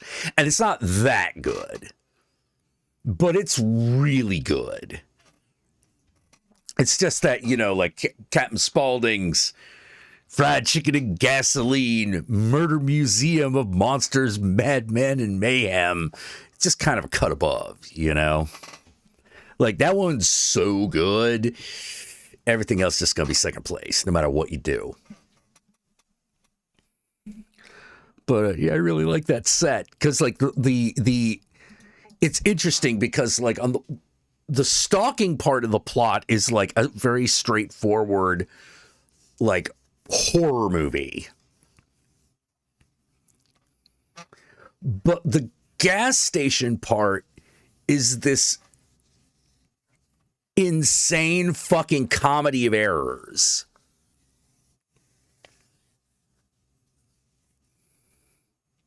Yeah.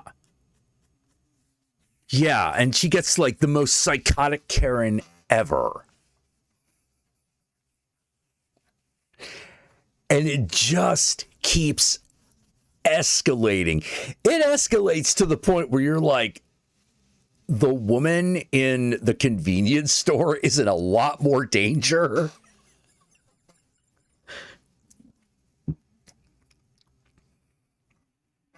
Because she's stuck in a gas station in Florida and every fucking psychotic redneck comes in.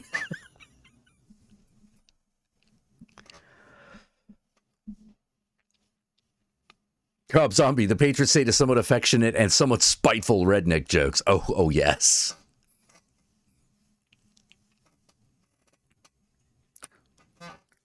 Yeah. Gator Galore Gas is like very much in that same vein of like, fried chicken and gasoline, red hot pussy liquor, kind of shit. It's a great set. The kind that you're like, this is the real reason the movie was made. And it's a really good movie.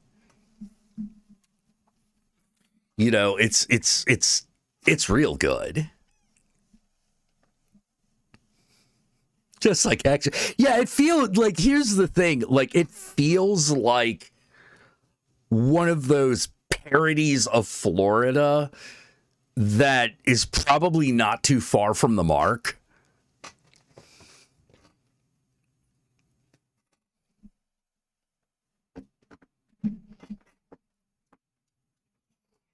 How to put it? It's like an overweight, middle-aged, like, I think she's Mexican. I can't remember if she's Mexican or like Native American. But it's definitely a person who definitely does not want to have to deal with every fucking psychotic, racist, entitled white person that comes in. Oh yeah, they're just like, they really wanted it to set in Florida. I think it would be the same movie. It would be the same plot and story if it was set in Texas. But setting it in Florida with that gas station amps it up.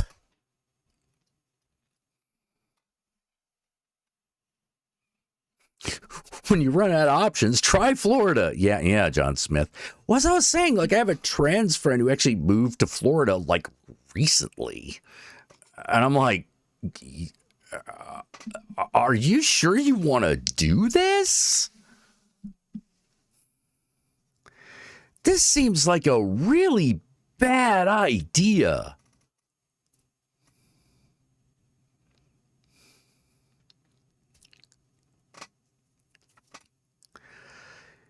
But they went. I couldn't stop them.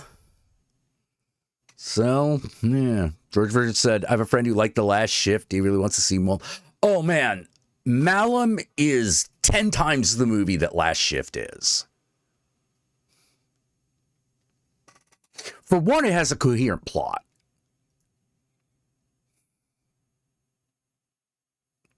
And everything that The Last Shift was bad at, Malum is good at, and everything that Last Shift was good at, Malum is great at. Don't worry if you've seen the other, even though like Malum is essentially a remake of The Last Shift, they have the same plot, but they're very different movies in terms of quality. Florida, thousands of gators can't all be wrong.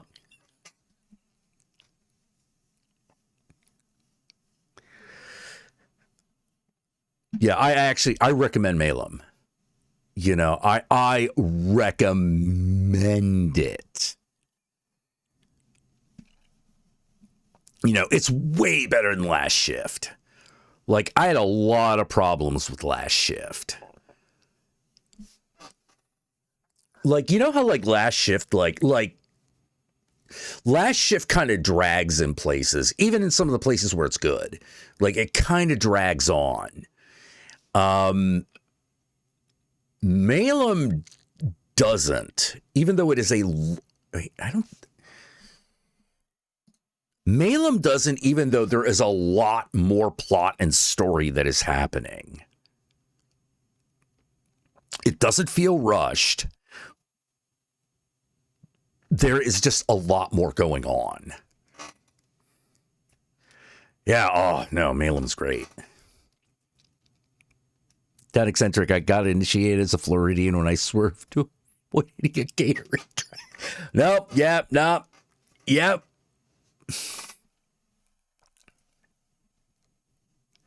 Well, like, the thing that pisses me off about Florida is it's like everything that pisses me off about the South. And the thing that pisses me off the most, there's a lot of cool things about the South. A lot of cool things. Tons of cool things.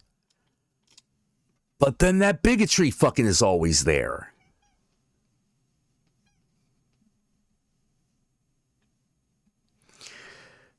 And you're like, I had never...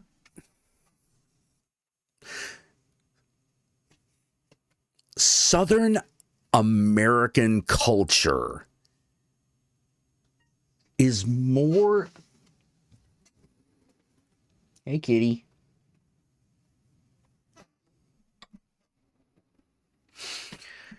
Is a culture that is almost defined by its bigotry.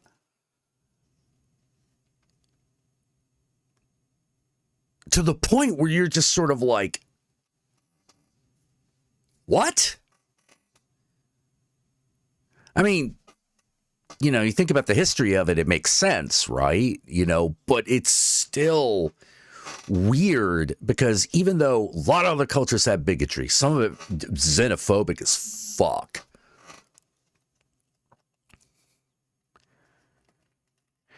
It's not a major defining feature.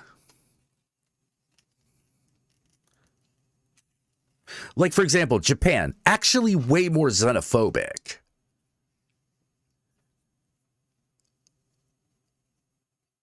But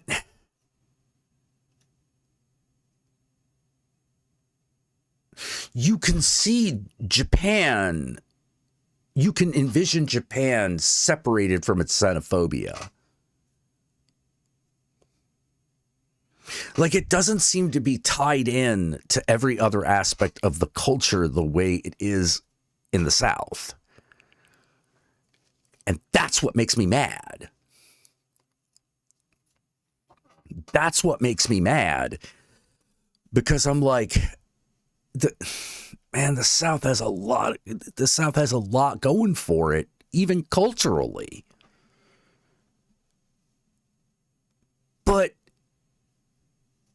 it insists on its bigotry to the point where it's hard to separate. I don't see a lot of cultures. I haven't encountered a lot of cultures like that. Yeah, if it's not a feature, it's definitely a designer-approved bug. Yeah, exactly.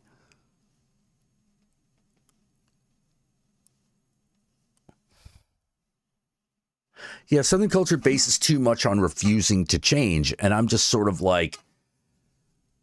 And the thing is that people have been screaming,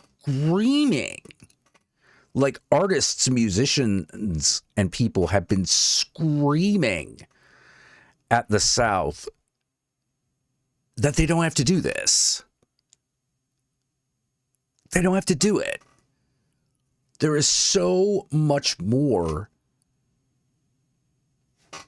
than bigotry in those places.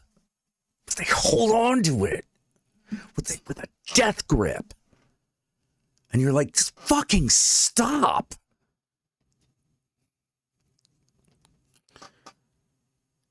Just fucking stop. Oh my God.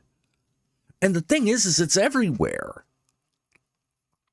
You know, you can only find places that are less racist. You know, and you're not going to get like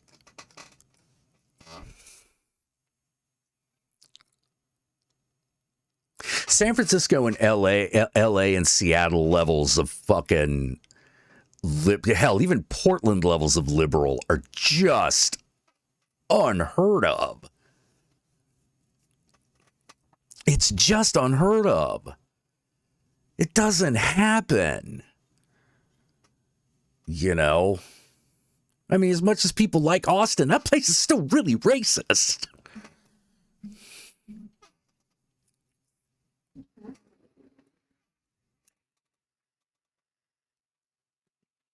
It's not the most racist place.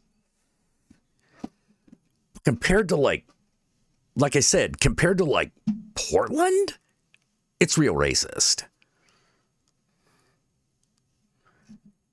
Yeah, they don't have to do it, but they sure as hell are gonna. And they're so defined by their connection to white Christianity that they believe that they have no culture. Think about that.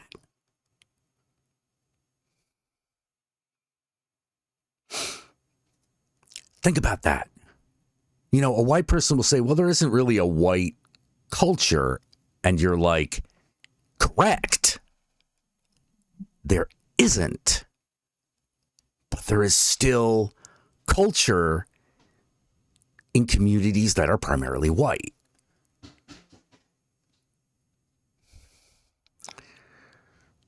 You know what I mean? The places where culture is kind of absent is like areas that are being gentrified. What gets put in places that are being gentrified is not culture. It's an advertisement of culture. It's not real. That's why I don't like about it. Well, I mean, there are a lot of other things I don't like about it, but that's a big problem that I have with it. It's why it goes from I really don't like it because it fucks me over personally to I hate it on a fucking core level.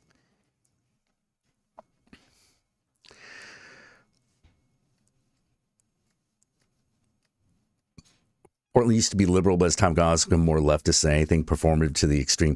Yeah, I would say Portland is a very liberal city that plays at being leftist.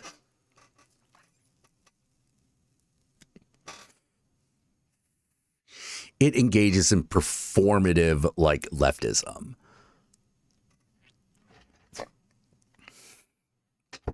You know,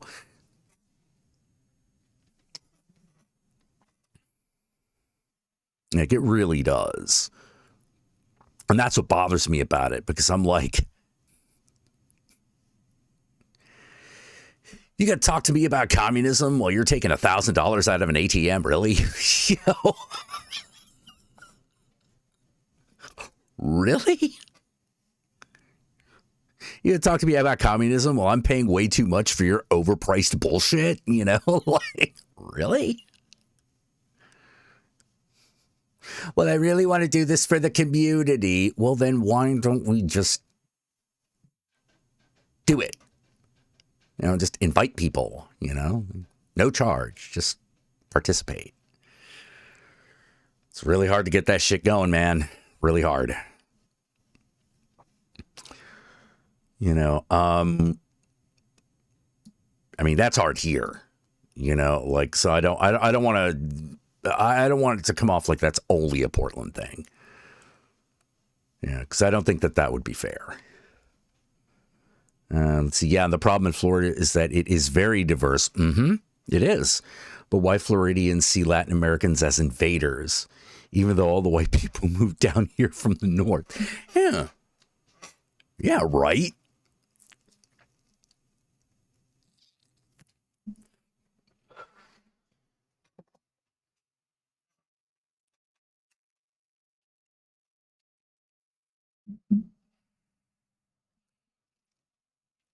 You know, like the other thing is like Florida got its culture.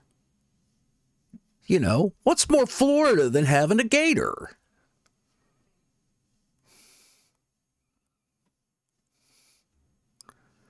Or just being like, yeah, gator, whatever.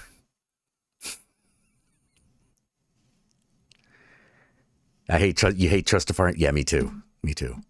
Yeah, despite the fact I got the haircut, you know what I mean?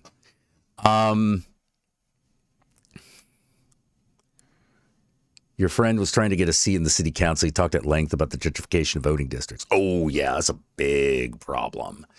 And it's a hard one, too.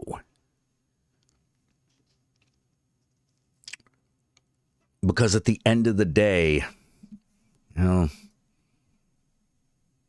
most of the gentrifiers, a lot of gentrifiers do, in fact, live in those areas. They are, in fact, entitled to representation.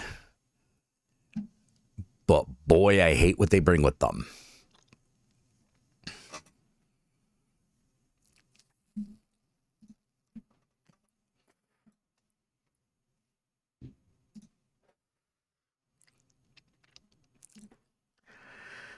You know, and that's really the big thing.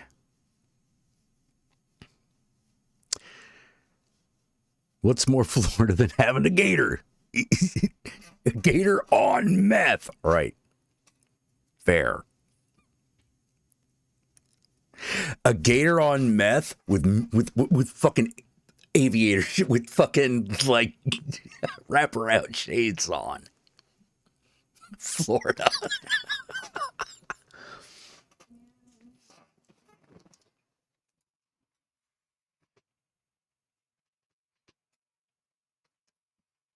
I mean, to be fair, I do think that the national that the national icon of Florida should be the alligator giving you the finger. You know, because that don't need to be bigoted. You could take that in lots of ways. Yeah, I think there actually is going to be a meth gator. Attack of the Meth Gator? Oh, man, why isn't it just Meth Gator? Oh, and it's an asylum picture. Should have known. Attack of the Meth Gator? Why isn't it just Meth Gator? See, is anyone I know in this? It doesn't look like it. Wait, maybe this guy.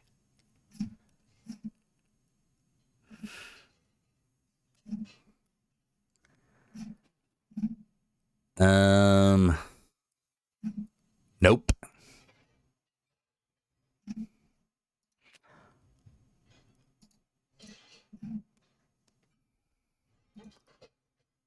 Life upgraded. In the future, robotic companions will provide aid, comfort, and companionship. It's a short film? Yeah, it's a short film.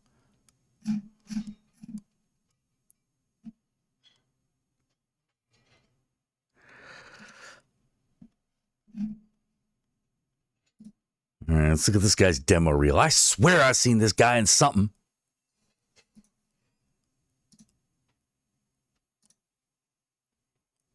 Listen, I know this doesn't matter. But I loved her.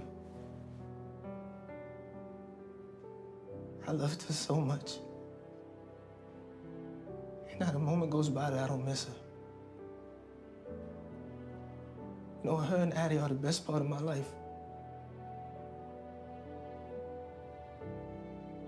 Best thing I ever did with my life.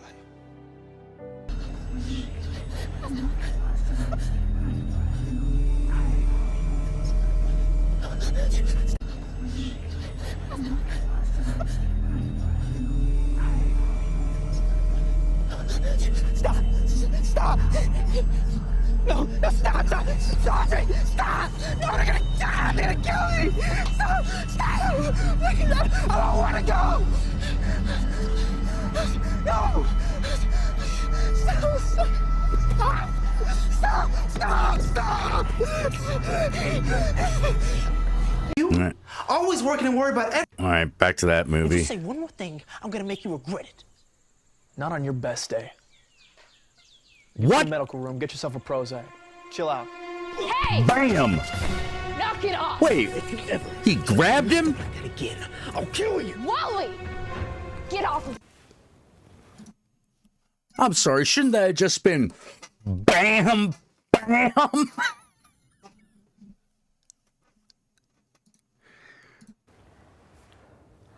right, listen, baby.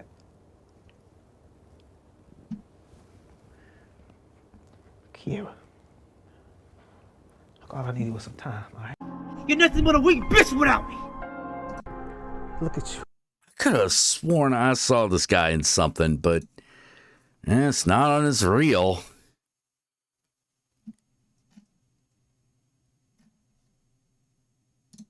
Oh, he has a comedy reel as well. You need to watch the words coming out. Mine.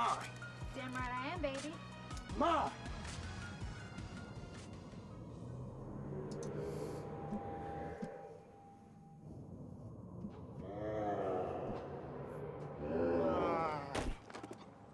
I mean, I know he looks a bit like fucking Childish Gambino, but like, Emma, I'm out. This fool's crazy. Scott? You got this.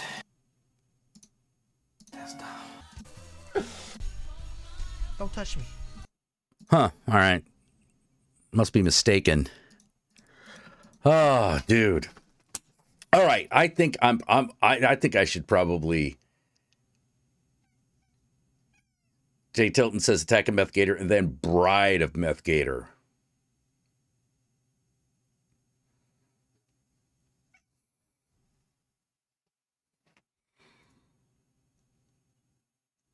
You know a movie y'all should see, by the way? Repligator. Should all see Repligator. Get this. Look. Government. Okay? The government has got a secret project that is supposed to turn like people into super soldiers, okay? They got like Captain America shit. All right? But instead, what happens is it actually turns them, it gives them super soldier powers. But they also turn into busty, horny bimbos with super soldier abilities. Now, if you're like, I was promised Gator, here's where that comes in. So if they have sex, they turn into alligator people. However, the mad scientist who created the serum and one dude who realizes he would rather live as a woman because he's always been a woman inside are looking for a cure, not only so they can rid the world of alligator people, but so that she can also get down with her boyfriend that she has made.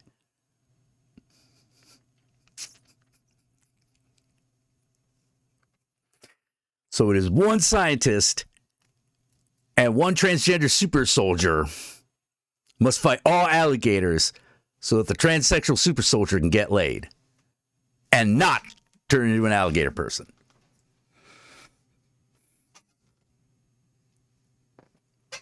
I'm telling you. I'm telling you. Oscar material, man. I don't know why the Academy overlooked that one, and it's a fucking travesty.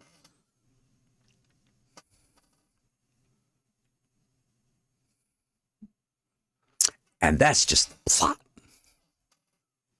There's more crazy in that movie. But you have to see it to find out.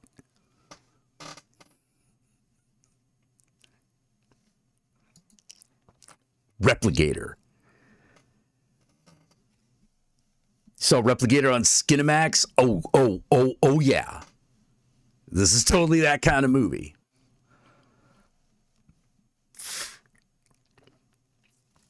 This has just been re-released on Blu-ray. 4K transfer of a movie shot on video. You know you need it. You need it in your life. All right, and on that note, I think I'm gonna sign off. Well, you know what? But before we do,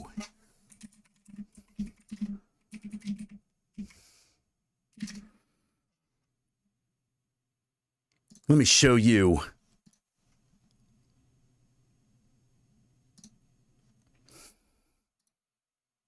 Whoops.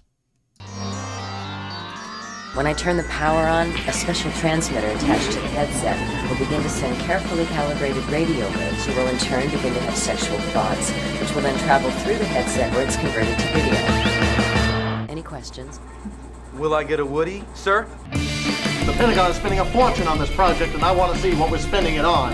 X-ray specs. Prepare for phase 2 of the operation, Doctor. The Replicator project? Yes, sir! I can replicate an entire platoon of ass-kicking Gung-ho Marines. Except once they get there, they turn into bimbos!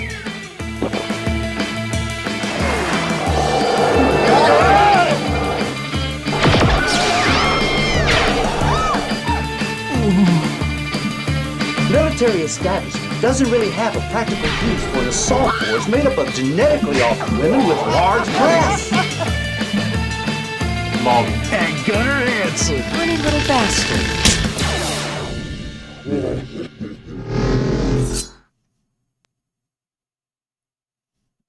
And there you have it.